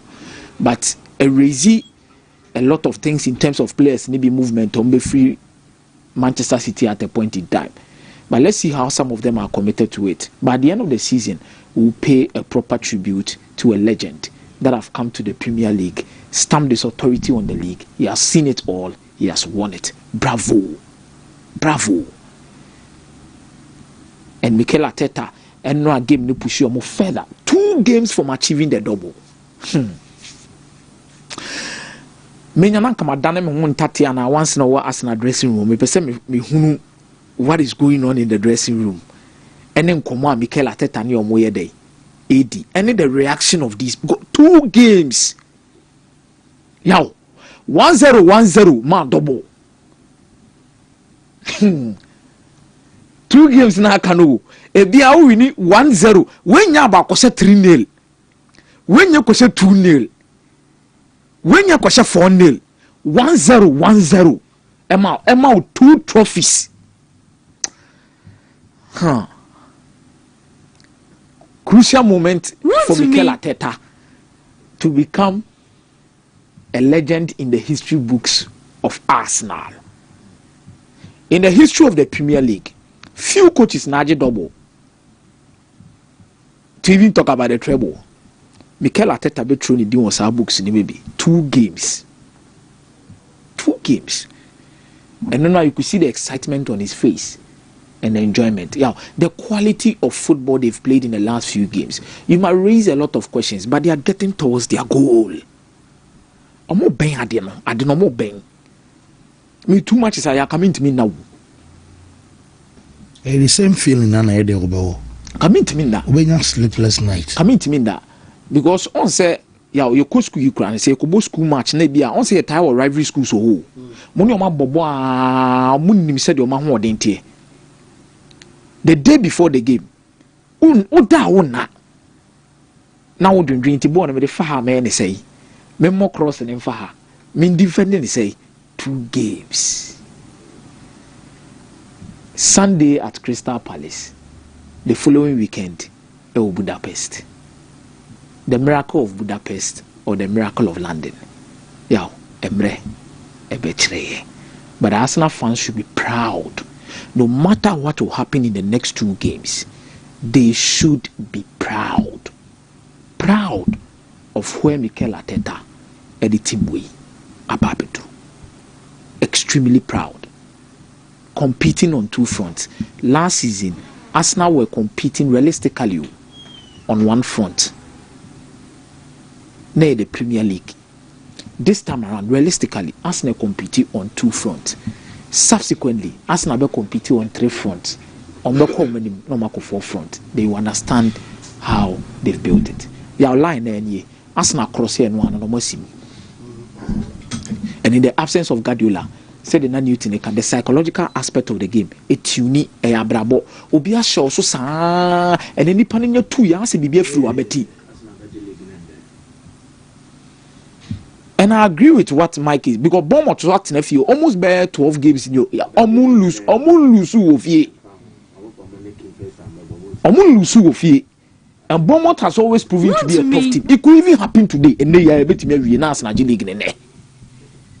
Now be PSC, then they focus on Budapest, which is another hurdle to cross over. What a brilliant season they've had. Brilliant. There is another one slot today say Guardiola call Musu Benya Vika Christi. Who name nya be slot ba Magic League. Na slot. That's what League. It's more Magic League in Guardiola kwa so with DB. But more interesting or question of the day. João Pedro Diano. Say who bisa say player be na wasan ko mu yi ni free team nim ne João Pedro be dey. Ehim. And ka be me de pa ka bi an ka Shadrack no ke team me shremo ka metime nya Brazil call up na list na. Attack part ni pay. Then a home come on a You see, the first thing we need to understand when it comes to national team collapse, it is not only about your club form. And you modern boy o bono o club on kwa tini on kwa and the Chelsea national team also a tons day at the frail. What did they mention, especially competition more. So our national team there are different competitions that are attached to it. Your friendly games are able. Your normal tournaments are able. But when it comes to competitions like the World Cup, Copa America, African Cup of Nations, you need to perform beyond your club form to get into the national team, which results into the loyalty your coach in the amount. The reason why when they are going into tournaments, some of these things count. They say national teams ain't nada and training to say club side. What did they mention? I say no. On training 2 weeks into us or 3 weeks into us, unless there's a tournament, maybe a campaign 1 month. It's not most of the time the World Cup. Maybe muta 55-man squad. Maybe muye 35. Maybe muye 40. Obi on ma or create a room. They said about moko camp now. Be first time opportunity to look at you. Some of them wouldn't risk it. The moment they are giving their job, the first thing they look to is loyalty. It is one list in Mudinya. A lot of these players are Carlo Ancelotti before Brazil team no. The loyalty players in Yomo. How do you do Juma throughout qualifiers in friendly games or Mabo? It will be to say Alisson Becker. This season Opra Mwakwaba Meboa. Ombran Komba. Eto de bi kura Liverpool for no kwane ne konto kwase ne form nye o man onim Edison afu we hwe brutal unless you are not watching the Turkish league. Wontumi. So why Turkish league na ya bona nam ne nsem ya Onana kura perform better than Edison in the Turkish league this season. Eso Edison way. Oba no abehe obi ti say Alexandro uti ni di oja Juventus mfia hinie. Brema o praye kwa Juventus afiwe omo concede goals. Owom meboa. Danilo da su wom. Douglas Santos omo ne players omo ne nye loyalty for no. Gabriel Magalhaes o center one argument. No, remember so make sure the loyalty list no. Oh okay. Then about the attack so. Coach ne ya dom. Yet I don't know. We are going to a major. The first thing every national team coach will look at. Any players are omo na kwa Intina Ngolo Conte beko Saudi Arabia. Unya form buy ya. I was no the World Cup bra. bra ne be with mame. Now up front one oyo bi to say Hendrick, Gabriel Martinelli, Igo Thiago, Luis Enrique, Matheus Cunha, Neymar, Rafinha, Ryan and Vini Jr. The loyalty list ni nie. What if say onya loyal to Hendrick ne forget it. Or loyal to Hendrick. Yeah, wow we are aware. Nkoma we di about Hendrick. On na di nkoma da. One eye story no cry wa. Yeah, so on Leon. Hendrick die or loyalty player. We obi to say Gabriel Martinelli on na bo qualifiers na yaw or bo qualifiers na tremo a ono use no counter attack not na ball room. I go to you the question mark. Luis Enrique Tony position. Tama Estevao e play free national team nka krebi oba friendly matches ba ku mienu bi to aso. Already Tama no bobo Botafogo. No more case there be o se fene in the national team nim. Or no wa enemy plays by performance will show here in the last few games. Matheus Cunha, I will even talk about our national team in 2021. Matheus Cunha born national team no. Now 2021. Tama no born at 23. Oko no aba be shame. Oro. Then what about Neymar question mark. Then what about Rafinha senior man or no captain of the side crew to be Bobby Mani. Then what about Ryan question mark. Vini the trusted lieutenant. So up front no players also asterisks do more Ryan, Neymar, and I go out Thiago. Yeah, what did they mention us?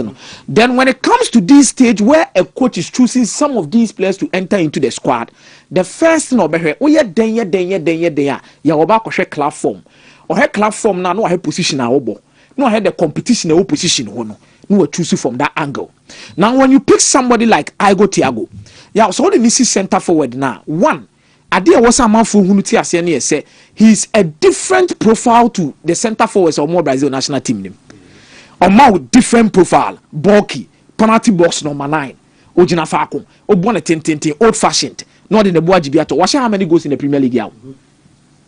It's a club form no one I say you. And then I'm friend the national team. I'm friend the national team. The first game no boy na yow performance net say.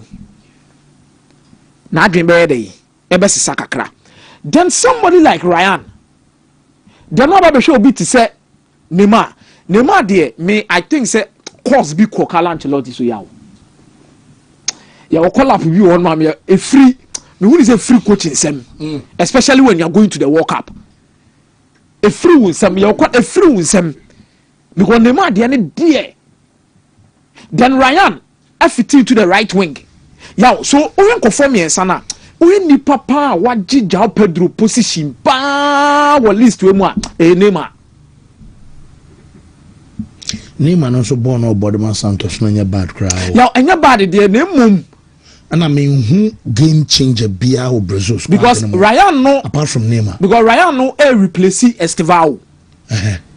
So all will be Estevao will be World Cup. Estevao will fit. Estevao will be going to the World Cup, no doubt. And no player about 5 man of the match I was. It will the collapse now. Why in recent times? To me, international break hold on. You can go into the list. This is not about emotions. Go into the list of the Brazil collapse. Okay. The only change a clear brad in Tiasa. So there were even collapse and I João Pedro. Now I go to those. I go Thiago. Susu no mumi emi na wom. But the only change Neymar remember Gini position. It is unfortunate, but João Pedro should have been on the plane. Or no Bianca Semanenko. João Pedro should have been on the plane to the World Cup. But it's unfortunate. Medase said the name Ababeji Ejinemi. Young question. Yeah, I know the emotions are coming out of Brazil. Anyhow, most people are so happy to see the prince of Brazilian football back on at the international stage. You know, it speaks a lot about the competition. What is at stake? My Canada Champions League is the greatest. Football will forever be the World Cup. That is why Neymar of all players, I will say Janko 12 Hinibi Chiamibi Tutuntuma Dikan call Ancelotti Fioze. Papa, at the end of the name say now we need Neymar on the flight to Brazil. Now the football world didn't now welcome that news. I've said it on countless occasions. Brazil for team here any special talent is I need say name be Kobia a big issue. But the World Cup, every position on the field, you need experience. You need the courage. People who can step up. Intiene, Sir Francis Ford World Cup now. Now Mbappe in the day anymore. They have no fears because he has lived the moment at the World Cup. Somebody they can trust. Say number 10 Ronaldo, it is because of Neymar's injury in 2014. And Brazil for my catch on say Amo Manji World Cup in 2014. Their set title. Now the journey of Neymar up to this stage, sometimes the human nature. Anything you feel for a brother, it should come in. Because this is a guy for 3 years, he has struggled with injuries. From Paris Saint-Germain to Saudi, Esamba back. What break with injuries? And the all-time top scorer for Brazil, a national team that has had Romario, Pelé, not the prince and the lady there. He deserves a shot at the Bono, he's playing week in, week out. Or Brazil. And he was determined, said, I was a boy next chance, Ancelotti Kobe. Or last game more almost substituting and the both for far card and say, oh, no referees made mistake. You see, this is somebody who is determined to play for the national team. That is the sort of commitment. And the areas will be a about Neymar. Players almost will be a taking opposition. They will gladly open the doors for Neymar to walk through. It is a year Pedro and World Cup and partly due to Chelsea's form this season. Chelsea is serious in their competitions in EB and they were always in it. I think Nankobenya mentioned at the World Cup, but team now I'm very happy. There should be a star leading Brazil for no. Ronaldo Muji Omudini was at the World Cup. We need a show boy at the World Cup. Players echo World Cup, it will be anywhere. You don't see much of the stylish player Neymar Adeba. So he deserved the call up. Yes, Ubi na kokan Brazil team here who say no. Ubi anywhere or yet super top sa Umbeka Vinicius, but he's here to light up the stage in the colors of Brazil. Yeah, Michel changes by when your new coach Alonso. The penalty intimate support Chelsea kakra next season. Now you see EPL no. Me say someday what right say how Ambeka say scripted be a normal cast story naturally. The most popular league in the world. As to say you're the best league in the world, you leave it to the people outside to debate. Obia one ne preference. But EPL is not about the action on the field alone. The marketing aspect is very important. Who is your manager accounting? In the last 10 years, a rivalry. But two coaches are more EPL no the club Guardiola factor. Club Guardiola is on the verge of leaving. But EPL no can't afford to lose the personalities dag out in him. Until they will need people that will be causing chaos. In Antonio Conte, the nearby. In Mourinho and then Wenger. Wenger threw the book cry. One mentioned the name Mourinho. Mourinho went ahead to say, if you keep losing to a person, somebody, why would you then go ahead? You don't want to write stories of losing.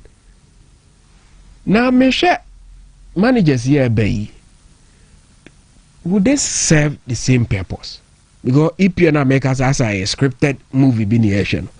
And your league, you more referees be say, oh, I had a mistake. Now I say, you say, then the discussion falls on the referees.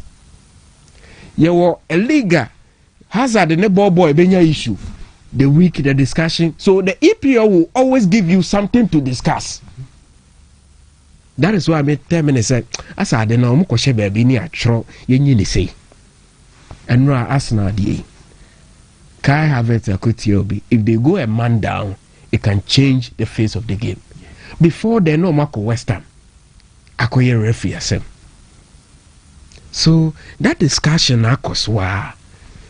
But say Pep will free Honas Alonso ba.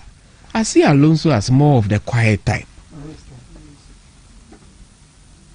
Maresca na muboni dino yaw. I would want to watch the movie of Manchester City. Wontumi. I say, Crawford Pejano to a certain pedestal. I'm yet to be convinced. Because a Jumana Pep Guardiola, any shoes na oko shimno. Say nke Pellegrini a Jumana obeya. Anka Hamesa. Baupeu in the last 12 years, the best team in England has been the Manchester City team. It is a team no. Now we be inherited team no. Near say I was a continuity, but in terms of almost successor, there will be a lot of pressure on Maresca. Oh yeah, so no a disciple of Pep Guardiola. Omo was be but a new munyina na abeji din to say the Mike ne okatechi mu aye. So the managers going into next season, who becomes Liverpool's next manager if Sombesake and Slot, which I think Salah Semnocro the buy and chance also Mujana coin. Many show Sombesake slots for now. But Soma they should embrace themselves for new man no mukum with the days of Bentekini and the Carono. Because in as much as mempe the timing of Salah's statement, and your first time he keeps doing that. If you are he takes the blame. Next season he delivers, and then there will be any issue. But me and Crawford what Doma Liverpool kakra nin say the Liverpool ni bia o pe team no who team no the days na performing no the one akuma mu pa ne say we fear of going down again. We don't want to go down again. And they look at how Arsenal are cherishing a potential title. Omunji you, but the BB omuye bia chere say oma fit trophy no. After 22 years. It is what our minimum 30 years. No when you're the rise, Ako Champions League. Ako 97.92 still won't mean G League, you know. Now I had the 450 million. Now say it is okay for us to say you to manager be a man of time. We don't give time in football. There's no time for anybody again. Especially when you spend that much. And then you say team no that form and I obey BB. And a Slot, he has failed woefully. Is the reason player be Liverpool be a form about form. And you're surprising. Liverpool team no, I didn't think a title winning team just 12 months ago. Obi o team in Biasa. Apart from Soboslai. Soboslai later part of the season was the only spark Liverpool team near real go Wontumi. Because or J-Born or the and something positive you can talk about this season. Milos Kekes in yet. Mike ne Messiah na a hype na and all the players the Okofa mobile no almost settle or no more harder than Swassa. No, one I'm Kekes when you shiny because Kekes so bomb of sending bad. So Jeremy from Pombai so be home. So players be Florian veterans so by so because will be a car about the rules and these players a bomb former teams. No, I just won't see. You see, I bet Obi Ope Liverpool be a summer making or share the same sentiment with Salah. But the timing of Salah's comments say this period, no, minyaya nanka after na farewell na okon say I would want to see Liverpool keep and as maintain the standards idea. Coach Biaren an idea about football. And I don't think say be at the club way no but the club way brought us the Champions League. Brought us the Premier League, the Club World Cup trophy. Into see a departed from not the old day banner. And yeah, anything that we need to struggle for Champions League position. Abra be a Mukrasi 6 you say the 4 teams in there qualify for the Champions League and Liverpool Mobi at this stage. So what I say. So I side with him, but I have problem with the timing of Salah post. Well, when I say full house, Mike, we are now repeat at once. Mrs. Akumiava. Okay, wonderful. Metro Opamianya deal with Wontumi. Pep and Ferguson. Why not dominate Premier League in the What dominating? Some Premier League over Kafegi. Are they? The number of titles. So what contest near Premier League and they were dominating Premier League. And so Fergie. Alex Ferguson. Me imagine Pep. Oh, okay. To Friday MBM debate. The over best support Ferguson Biombra. The best support Ferguson. Yeah. Me support Pep. I think Pep has dominated the league more than Alex Ferguson did. Yes, into MBM. Okay. Why? Into Friday debate, hot debate. Pep has been the most dominant manager in Premier League history. Manager Biansen. Until they also Alex Ferguson on gather the facts. Me may time any huntia. But to the issue, question man I will be say. They also make you Pedro Bemuno. Obi anyhow on to Obi our team name. He is a centre forward. Ancelotti profiling of players in the Brazil team no. One case João Pedro a left winger, right winger, or profile as a centre forward. And in fact, before João Pedro played for Chelsea, no, your friend Brazil dada, and yet Chelsea no benya Brazil call up. He had opportunities before Chelsea, and then with Chelsea, he's still getting opportunities. 8 matches in our ball. 95% of matches are João Pedro Obama Brazil. He played as a centre forward. 2% of boy as a second striker. Until 97% of matches are ball for Brazil by as a centre forward. 1 as a left winger. And no crano Obemu in the second half against France. So Ancelotti grading the players no categorization.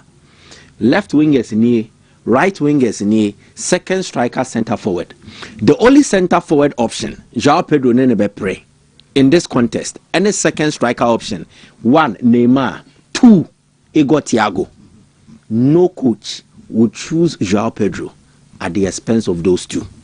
Igor Thiago because of form, and then 2 matches at Obama Brazil. What I say, he's the guy they need for penalty box presence. So he's the number 1 choice for centre forward. And he's had a remarkable season. You have a Premier League season in now. You see players of the season nominees. No count. So at club level, he's hit the ground running. At the national team, he's demonstrated such. Brazil had an issue, a deficiency. Almost centre forward options. Igor Thiago looks to have solved some, not all, some of the issues that bedeviled Brazil. Sadia, let me rest with him as the main centre forward. Then the Neymar question comes in. Neymar is in the Brazil team for sporting reasons, for political reasons, and for emotional reasons. For sporting reasons, there is not a single attacker in the Brazil team in the last 6 years when you have more goal contributions than Neymar. About national team in October 2023 was the last time. But none of them have produced numbers a bend in Neymar the Momo before he left. Goal creation is there. So as a central attacking midfielder or as a second striker, Ancelotti primarily plays with a 4-3-3. Obiemua variations now 4-2-2. As a second striker or a central attacking midfielder, Neymar is Brazil's most efficient and now most potent creative force from central areas. Almost squad near dominated by wing attackers, wing creators. But in Finfino, Obienu Nim Sadia Neye, Neymar. He's active, he's playing. The only asterisk is in a physical condition. Is he ready to go game after game? You can manage that. And here one side of the story. So for sporting reasons, no coach will select João Pedro. No Neymar. Now the emotional one. May the link be sent a Shadrach video be. After Neymar your bone Dino. Have you checked? Almost every home in Brazil. Or say what time na they are bottom your friend Neymar.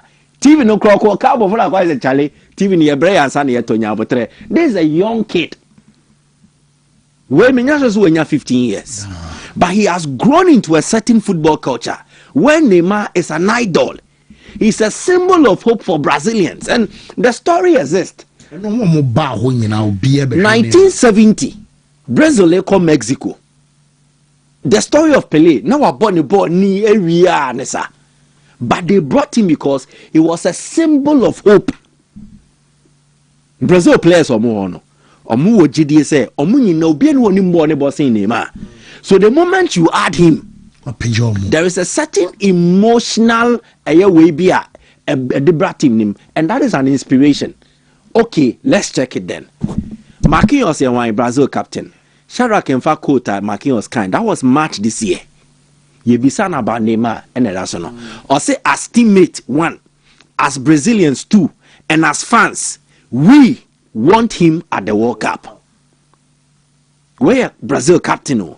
Rafinha, just last month, the last international break, Rafinha say he's the guy to take us to our 6th World Cup title. Let's say you bet me at the World Cup now. And you Neymar na the echo. Rafinha form a woman no. Neymar mbani baby presently, but he believes in Neymar. Say teammates need didn't come on no more can be bisa. A coach is careful because we play any free man, you end up disrupting the atmosphere, the mood, a work camp. So what you do is you stick to him, and then you follow what they are recommending. And yes, a Neymar pretty fear, and yes, a Neymar on to me more. He is playing active football. In the context of the national team, he's their best attacker. In the context of Brazilian football now, in the last 10 years. No single Brazilian footballer has outgrown Neymar. And yes, Adia, we need him. Ancelotti in command question last week on the Reuters in command. Till the Ancelotti kind. I'll be very happy. Okay. Ancelotti interview with I know full well that Neymar is much loved, not only by the public, but also by the players. This is also a factor. Because we have to consider the atmosphere that will surround Neymar's call-up. It's not as if I'm going to drop a bombshell in the dressing room. Or say that we would have to consider the atmosphere in the dressing room. Oh, tournament, you need peace. You need tranquil. Gidi, murmuring. And players are moving come on. I hear now vivims akomia you good pound nanso ba fancy man nkasa. What happens? Eventually, it undermines the authority of the manager. And then when you're careful, players need to be crowd to me sorry to player is so bet me boy one friend no lose no. Ancelotti is old and experienced enough to know this in football. You manage situations, especially the emotional levels of footballers in the dressing room. After with the experience he has in this kind of tournament and the affection the group has for him, we thought we could create a better atmosphere. So in two separate instances, Ancelotti speaks to atmosphere. So Neymar's inclusion, that emotional aspect of it, he comes in to improve the mood in the dressing room. And psychology, a part of tournament winning strategies.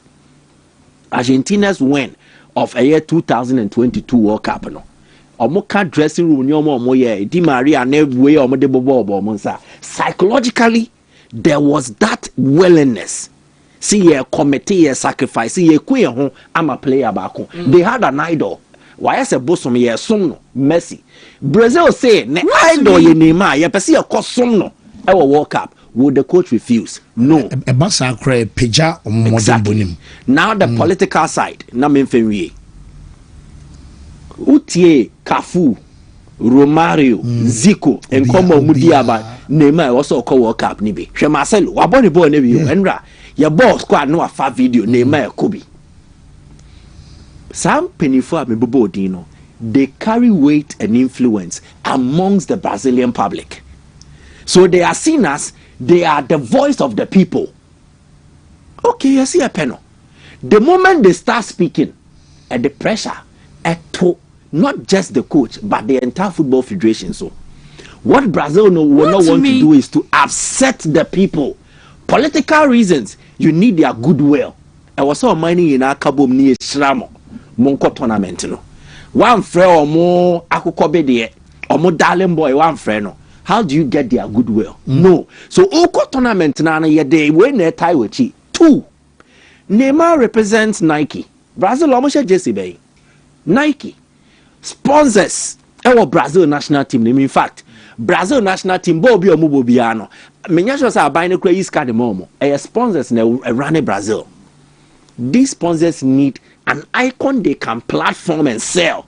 Almost about the largest market, one of the largest economies in the world, USA. Omumba ball in Kuo. Puma crowd no much your advert now to my name. Omumba ball in Kuo. They are coming to sell. So Nike yane de Neymar besha omo jesi. What can Puma de boots? The other sponsors of the Brazilian national team. It is also commercial success for them. Say Neymar will be present at the 2026 World Cup. You would definitely have begrudgment with Ancelotti now. Joao Pedro. In the grand scheme of affairs, Joao Pedro is a fly that can be sacrificed so that you bet me I'm maintaining order in Tiafanesa. But Friday, a back Ghana so the what is the dressing room saying? Ghana dressing room. Make a dressing room. New Ghana dressing room. What's saying? What are they saying? I don't know how to say. No, say I'm coming here. There's some bacteria. I think it's Ghana dressing room. No, they should take him. Oh, okay. If that dressing room so far, yes. Neymar's inclusion welcomed by the dressing room. Then I any players neka. Mamene what else? My Friday the debate mo famra.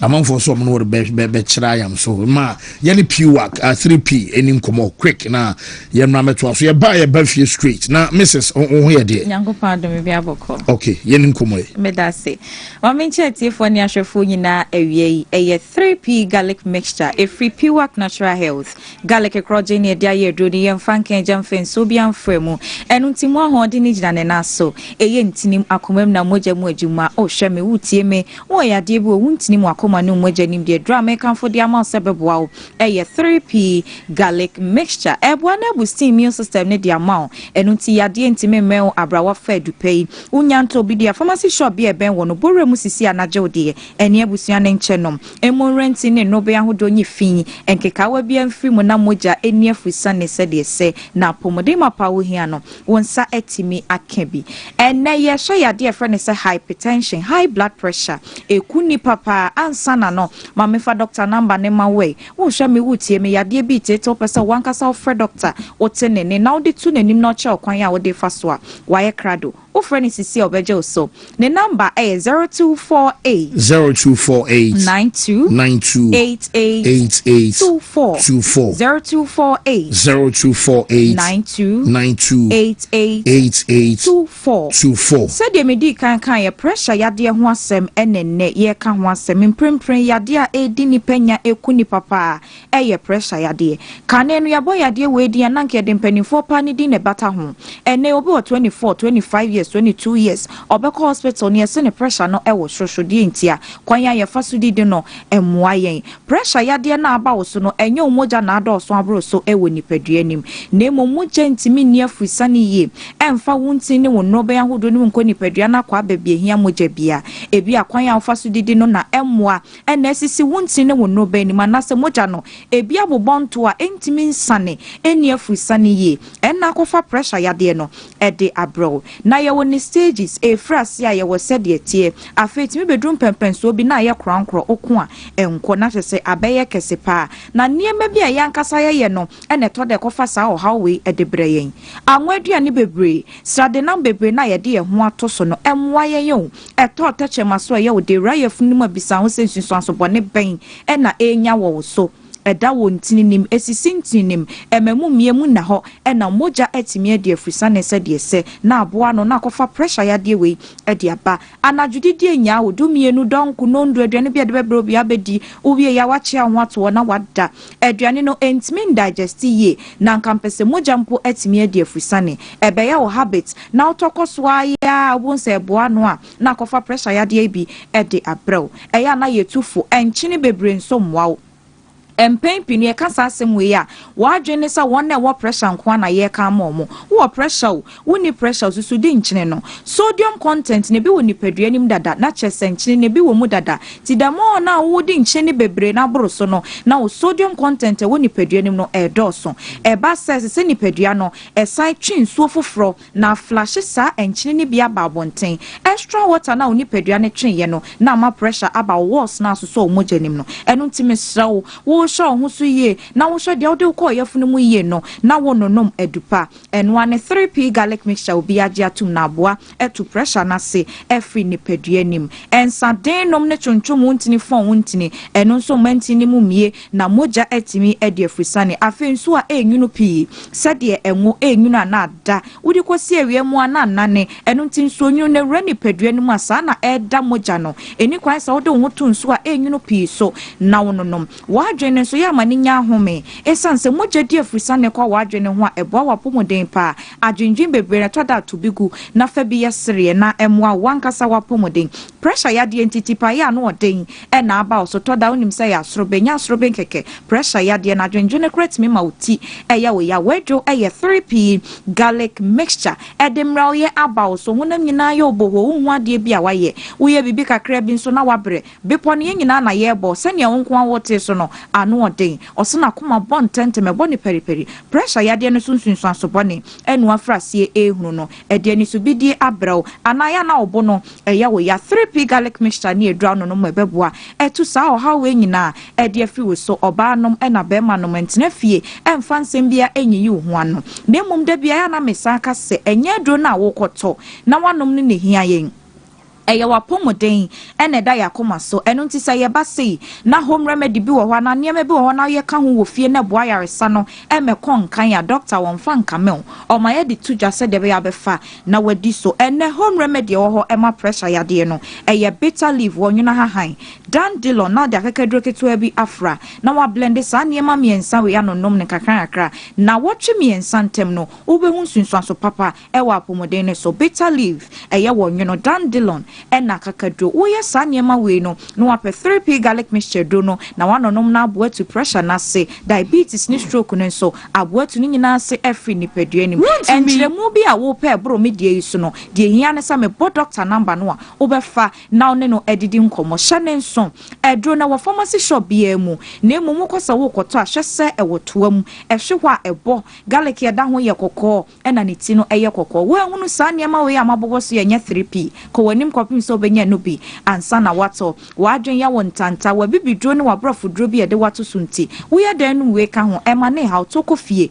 wonom wia 15 minutes adukorɔ no a wɔnonom ɛnkɔfɔ haw ɛmmerɛ wapɔmuden ma memfa doctor number ɛngya wo na mensɔre so na kɔ pharmacy shop bi ɛbɛn wo na kɔgye 3p garlic mixture adupa no ebi doctor number no wofra ɛmfɛre kyerɛ yadeɛ nim sɛ neɛ teɛ na ɔbɛboa wo ɛyɛ 0248 92 88 24 0248 92 88 24 ɛyɛ 3p garlic mixture wo yɛda se 3p garlic mixture pebi toy nenom nti eno enso eno no nti Ronaldo enya na World Cup call up say yem say ni 6 World Cup ana si Ronaldo enso ebekono ti official confirmed kabo Well, I am quick na fancy yen ninkoma kakra. The locals in on fire camera. Yes, started here.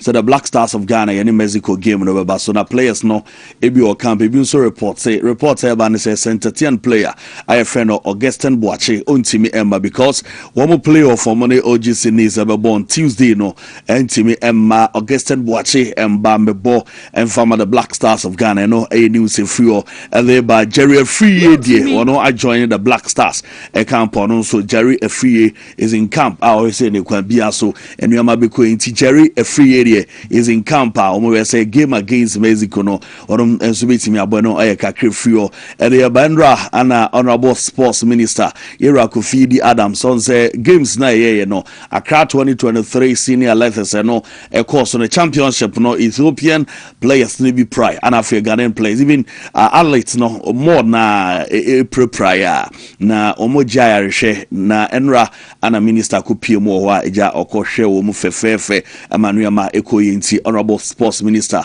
era hokodin komo kakra enom e free o e ba na ohwe se de video ni sitia na say at the moment na honorable sports minister omo eko hospital on na ye de nkomo e de ba no na yerem na fi yato aso edi nkomo anopa no ana me kakro say African Games and of course 2023 e wo mai mu no please for yedu mu ekoye ekogade ye ne ade nyina yewie yesisika aban enso etuaye edimomu eye 35.8 million Ghana cedis anomo etuaye na sesike abozifo a omu baye yesi etueska momo without document bi enu so batika no yesi etua yebeti na afi yahwe said any local organizing committee yebusa omu kosa na omu yi ano now to me say mo ayedin pa public account committee omu busa question yi emomu yi ano yenti kakra omu netudwa from the 30 million that the minister has said it was duplication. And sir, if an internal auditor up your game, now unsupported claims 35.8 million just for 6,000 police officers. 6,000 police officers. That was the so-called, I don't know whether they call it Africa Games or All Africa Games. Chairman, is African Games. It's Africa Games, and they spent 35.8 million 2024 for police officers, and we don't have documentation. The minister, public accounts committee, no pressure. Because all African Games, Minister across African Games, and we now the local organizing committee chair. I know a share 2023 MRCK na course no a opening kesia or so or danwa your friend Kweku Ofusu Asari or no and ja or share LOC no Emma Omuye Bibia 2023. Now ono ya no baby abisika free ko any adin na initially ono the to just say positive amuke cross ya mo maduane dio na say sike fine yenti kakra no sorry to ja. They were two. I mean, this was the bill submitted by the police at the end of the games, and I was really baffled when the bill was submitted to me because we didn't reach that agreement. Initially, they were to have policemen to assist in carrying out police duties. We were initially even feeding them.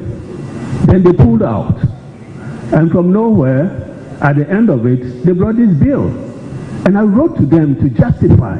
Nkoma I feel the banner say she said no me siko anra na pressure e 120 a man coach no a coach ono obo adwuma pa cha Samson ono e adwuma na Charles de atudwa o kire say under 17 ban Ghana nya no and intimi ma transition enkoso ye because I she said the Ghana under 17 under 20 this year we under 17 now over 20 but recently ban by no can be ma intimi in your transition ye you be coach currently kakra or the atuja. Because I learned, I will say belief, and that I see in this group. Okay. What I wanted to talk previously was the fact that this particular current U20, unfortunately, didn't have a good influx of players from the U17 that it used to be. Yes. Because I learned there was a band in the Ghana U17, so players haven't been come up to the U20 from the U17. Right. So it has been a challenge to get the talents in. But with that challenge and to see where it means that there was no flow of talent from under 17. Exactly. You know, the progression was under 15 to under 17 to then. I know if you're the banner, Charles and Koma.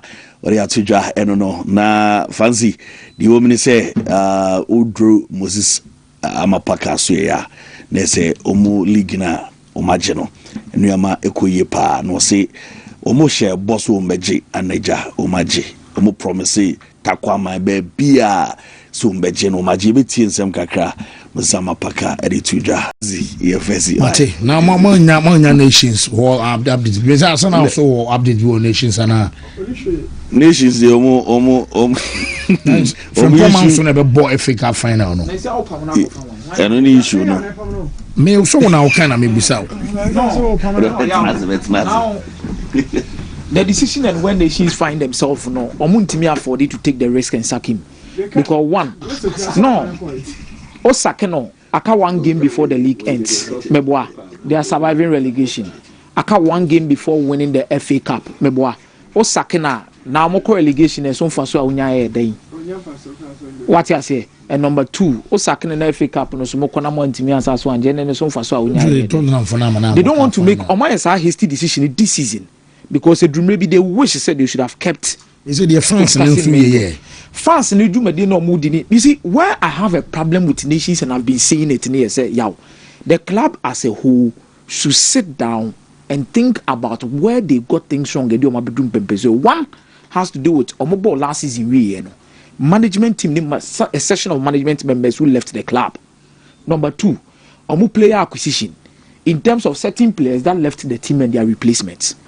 Wontumi start this season with the likes of Faisal Chawute. Nobody is saying self in Pomaso a world class coach. Obianka self in Pomaso or Beji League Nations. What did they mention as no? Obianka self in Pomaso Morino and Pep Guardiola. But look at the stem of the issues and where it came from. They were affected team Nina. And yes, I'll be too back because me, I believe the big problem of Nations FC. One, the management I am tempted to say because where we Alexis Bayer Mama last season. After Basekedian no Mubia Basao. Also after Basekedian no Mubana, we are also Marizania Free Nations, we are also Marizania Free Nations, we are also Free Nations, we are also Mako. Then he came to the playing body. Next you supporters now are aware. Someone jamo strikers kwine and they be colon. Makofa ayite ayikwe edenaba. Omo stadium omo butimi fua. Se play iba omo go se maye.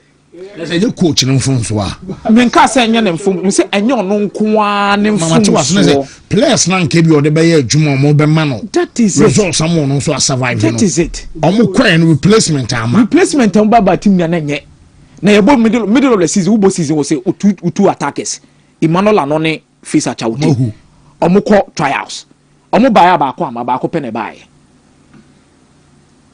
one replace you omo so middle of the season o top DM Prince Badu Wontumi your boss fini we are Prince Badu kotoko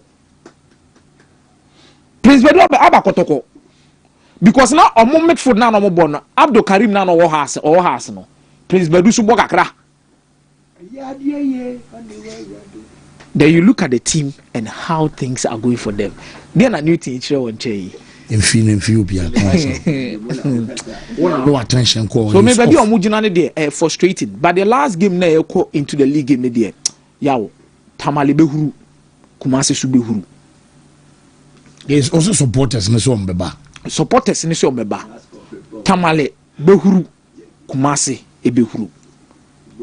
The reason why I'm saying Kumasi behuru no you see if you've forgotten let me say this. The reason why the supporters in Kumasi any abrese game will fan the World Cup near say. Omo fili say. Oh, na say me wi ameba nations so. Na say maka Tamale, ana maka Kumasi. Iti ade na mi wi Tamale de na mese nko. Ade aseme na aka kire mi. Na no ball na esi ni de esi. Ade na man ko bu player no.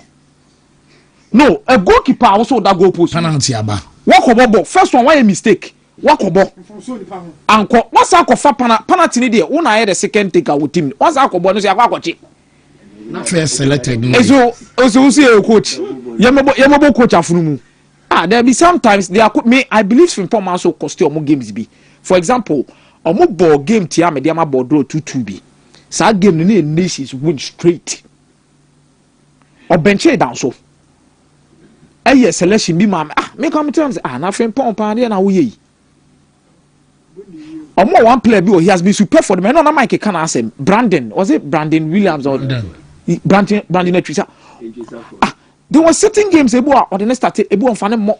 Coach me pushing the wing back. Wing back. But or PK form pa. Or PK form new. Or PK form. ana ni akwa ko mo ba na me ka Kumasi de na asem se de ntia supporters na ni abre yaw omo believe say korokoko so aduru no they were not treated well. They were not treated well. I don't want to believe all the accounts that happened because they're one-sided. Because kotoko ba omo nsem omo kanya na say ana ma shetai ma ye say ye the bus kura ku see police station, a whole lot of issues. See, I feel almost a return leg no one. It almost who say almost I'm speaking for survival jina. Supporters for who say mo de ye ni mo so survival jina game you so. Yes we need a players na ko kasa. 11 yes we need a players na ko kasa. It within this week na ankasa na kura no supporters ni bia ni abre. Money abre gidi. Say likely say whatever they will do to make sure this team beats Sweden All Blacks. In terms of motivate match bia some of come last match of the season they be see here they've accepted that fact this season so much they've accepted that fact so omagia from head to toe apart from oh yes apart from Lord Amuano ene samba no na hwan bi we kwara say amwade on say anyo player abetamu anyo player supporters na dia team back coaches miensa in a single season omadia team in top 4 omadia tum so massa the next season on be boni it almost last game no almost 3 players next season on be boni almost some players the last game no kwado mo form we 2000 almost team here omo form we ana mo ade atum se nations for ne mro mo so mru nations so etipenko adwuma etomo mienu na ebeye etipenko adwuma ana mbebo ko betimi a All Blacks ana All Blacks betimi a kotoko Wontumi say say kotoko so betimi a All Blacks so that is it and then say All Blacks form net say no if you are even going with statistics All Black from all corner why are they and pray for relegation so why are they kasi mingo the chamber have a lusu the chamber chroma say Lucy. So a very crucial game. And nyame adoma Sunday. Eba so na tamale die no. Enya crucial. Stadium. Ana Karela for no. Ana Karela for no so. Karela for supporters ne so ani abre. Aka kiro mo say. Aka kiro mo players no mo nkofo say. Omo nyo madwen say. Players ne fa show mo tribi say mo ko bobo na nations. Karela honso. Tamale supporters na ka check. Karela honso no survive. Oma catch no na de mo bo Sweden no mo survive. One no mo de ma Sweden for na no mo the same one na man on players no. E dey Sunday dey javitum. Sa 2 matches o sanke ba life. That 2 games. Maybe Accra na life. 2 matches ni 2 matches ni na sanke ba life. Tamale life. Kotoko All Blacks na fi nations were away. Then we take snippets from Wenchiso because young apostles so bebo home. Because 2 teams remain them say likely because they say the anya cap automatic sports. Sana mo say Karela survive so e do kwenu akwaje one. No what I'm saying is Blacks any nation say me na for na say yes I don't know almost pa Blacks any nations new yenti so Blacks be share yenti about the mum Wontumi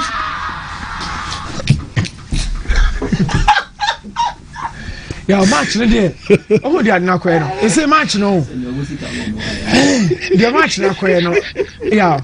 So say no. Me Hamza say no. Hamza improving so with me. I share All Blacks. He hasn't really proven that.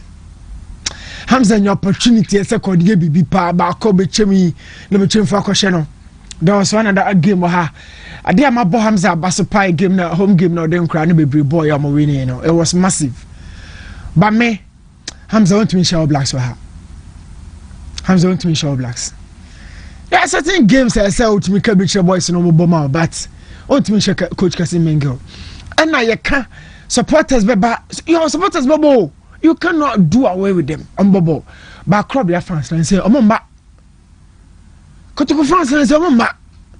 Has a crown no why ya kotoko bibi a person 10 no 40 no person 10 ho wonya no kuma se crown no salamomba. na no man has be shown back ko your blast there na be no ase na ntwa no bofu ntatia ene bufu e kwahefa na ntwa no bofu ntatia ya e kwahefa house about town your house for bibi wa nyane bibia na all blast by na yakoku omoni yakotiatia omoni yakoeze born 11 supporters you crash come back crowd ya kebetimi aka say but ya omo ma kotoko supporters omo ma I don't know what just omo ba Pokopon tertiary ba stadium ha be bojama na nsamba a wo hwe bojama omom ane dey Pokopon tertiary jama na nsamba be hwe baba yara no nyomo no me jira mo ncha ha kramenti em catch a lot mo say sa de ni nsamba baba ya de akia so so mo so omom no trying to rosa you was not just say oh Pokemon tertiary ejina one section na stance no ujina mo ncha wonte de omoka boys no oh almost start na man do so say emema no na nse nkwa akohwem se bia tutu kwan ye nya kwan kan adwene nkyere mo na nse nkwa akohwem asa sebo ode koso ekwa akini ya ntokura ya fa bi mafie ama gukuo no na akasa blast me better na ogada dom ama a lot has to be revival other than that any ma bebre ya abuachi club no na so blast better and they be say already the fans are agitated so performance no so ani import league no come into anje no top 4 even kotoko e krole oria top 4 no kotoko 4 na so oria no Oblast game ni dey yaw kotoko omotia na Oblast asabe shomo 1 na mo dey survival omotia na Oblast asabe shomo back na mo dey survival eniema kofom say ye costed me ye ntumi nje kotoko pa edu sanda club wi na ema woni gie ye costed me say ye ntumi nje performance enkoye menkasa sebe basa but performance ni enkoye uhu coach bia oni team nanim yo coach be auditing and say this is a literal statement. Oh, okay. Oh, who coach be auditing anymore mount in Kenya almost we na and yo we are kako to go wan some crop bia son yo crop bia son run to me oh my team na bad down do and nice akwa mama se support Pokemon tertiary for actually ya kopu ni mu ba wi ane na Kevin Motena no o enjoy jama bia no twakakra ko to Facebook no ko me se na nsen di opa nyambo last game ya so ma mi oblasi ya better on hwe lord mo magukuo no bibia ni edu the most difficult point of club in existence or Premier League no so say your ball no or Sambo squad that you very, very top. It belongs to the very, very top. What peaky, what survivor Bruce, or maximum is about 4 years. Oh, your bone. Somebody has to tell you this. What Sambo boys and what? We tell you ultimately Premier League or FA Cup on y'all. Sa squad no what come more boom or more boom as a team or more mono and bro 3 years maximum. 4 years. Na mumu atete either aging or mo betu to kwan or you best coach no na squad na depleted. It has been me catch us say me squad we come on to me and find GFA next year come nya ho de ne famba Salima Dambeko come on do crowd or call and send season Fuzi Taylor me catch you no okay no one who Kevin Kroma boy na friend blaster no so horse for training grounds Prince Owusu it has been the case some of what do in my own opinion as some one of the best squads in the last 10 years of the league Richmond na uni attack Benjamin Mensah mo no free goalkeepers will be ultimate starting right back Fatal right by the captain a chill Vuka by ono Vuka na bo ha say a China Dennis Kosa eba ha central defense mo alasa Adusowa. They've had their fair share of quality. Or building a team or no to be converted from 4-3-3 back 4-4-2. What is because or on Saboche a futu and a neti. Me 4-3 no. na Salif Ibrahim akwa so Kwadwo Obi Junior ne ba na free so Salif Ibrahim no drop ba be so three no so another ne former midfield that is a diamond no ja ba na free and Kwadwo Obi Junior on top na dan 442 che no nya Sule enya Olympics boy no onya Sule nya awako no na fe o start say o blend team no and Nuruddin Aziz my own friend no change team no somebody team no after so G League no that season no free no team no efa Kotoko team na ko some board Dr. Ogum Dr. Ogum the G League no okay o G League we make that squad no omo hefa Justice Blame squad no Agadas squad no Ube right.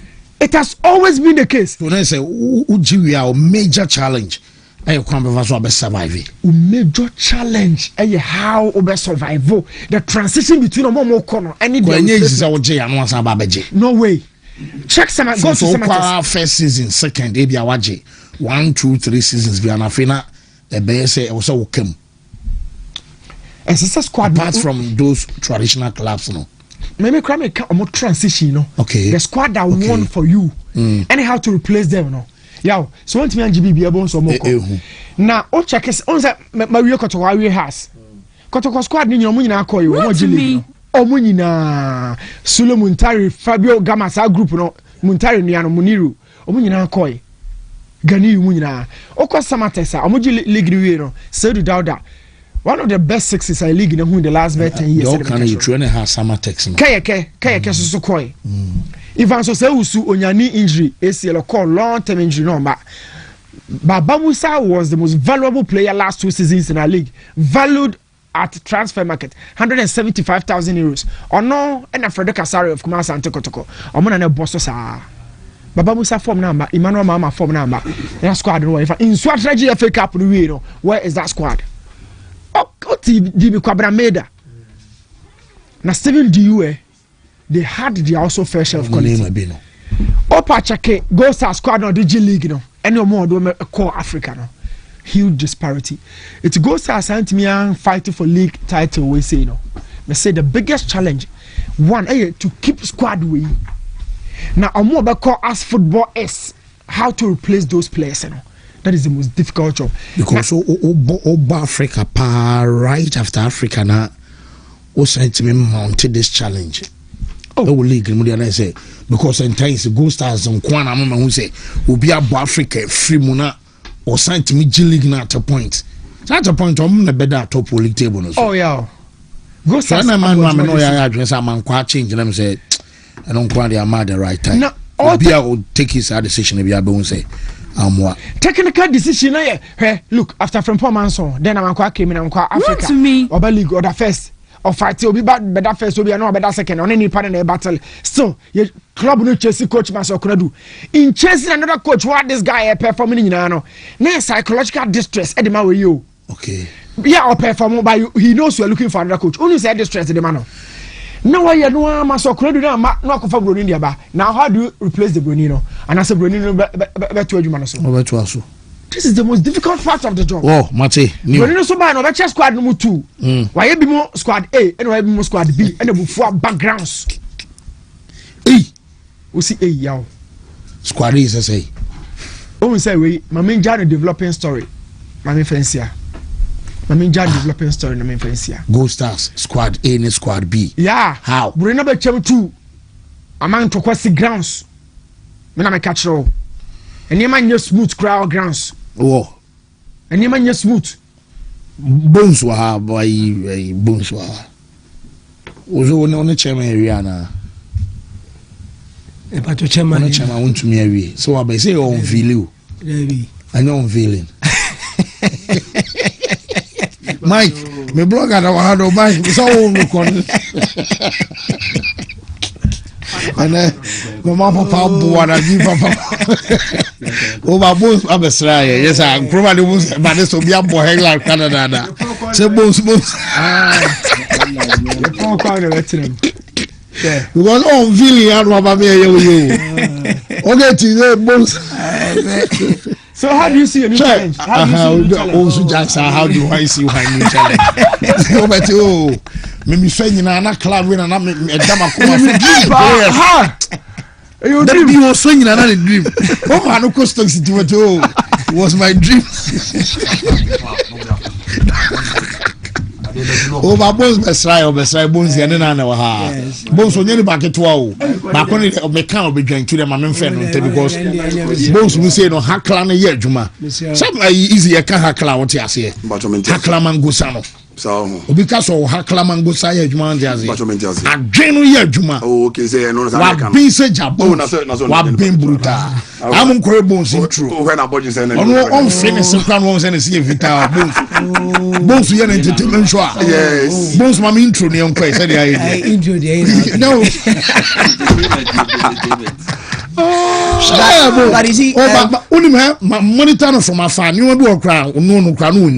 It's been years. Oh, that's sometimes we judge, but some come back, no, some come because and boys live before so many Majumama, but to China or Bonum 20 pen one lock. I'm telling you, Opa Mabimus be like one consistent. It be a bombed morning Monday to Fridays, and a board drive Monday to Fridays. Repetition of songs on Kwa. And I don't know. As we are used to certain playlists.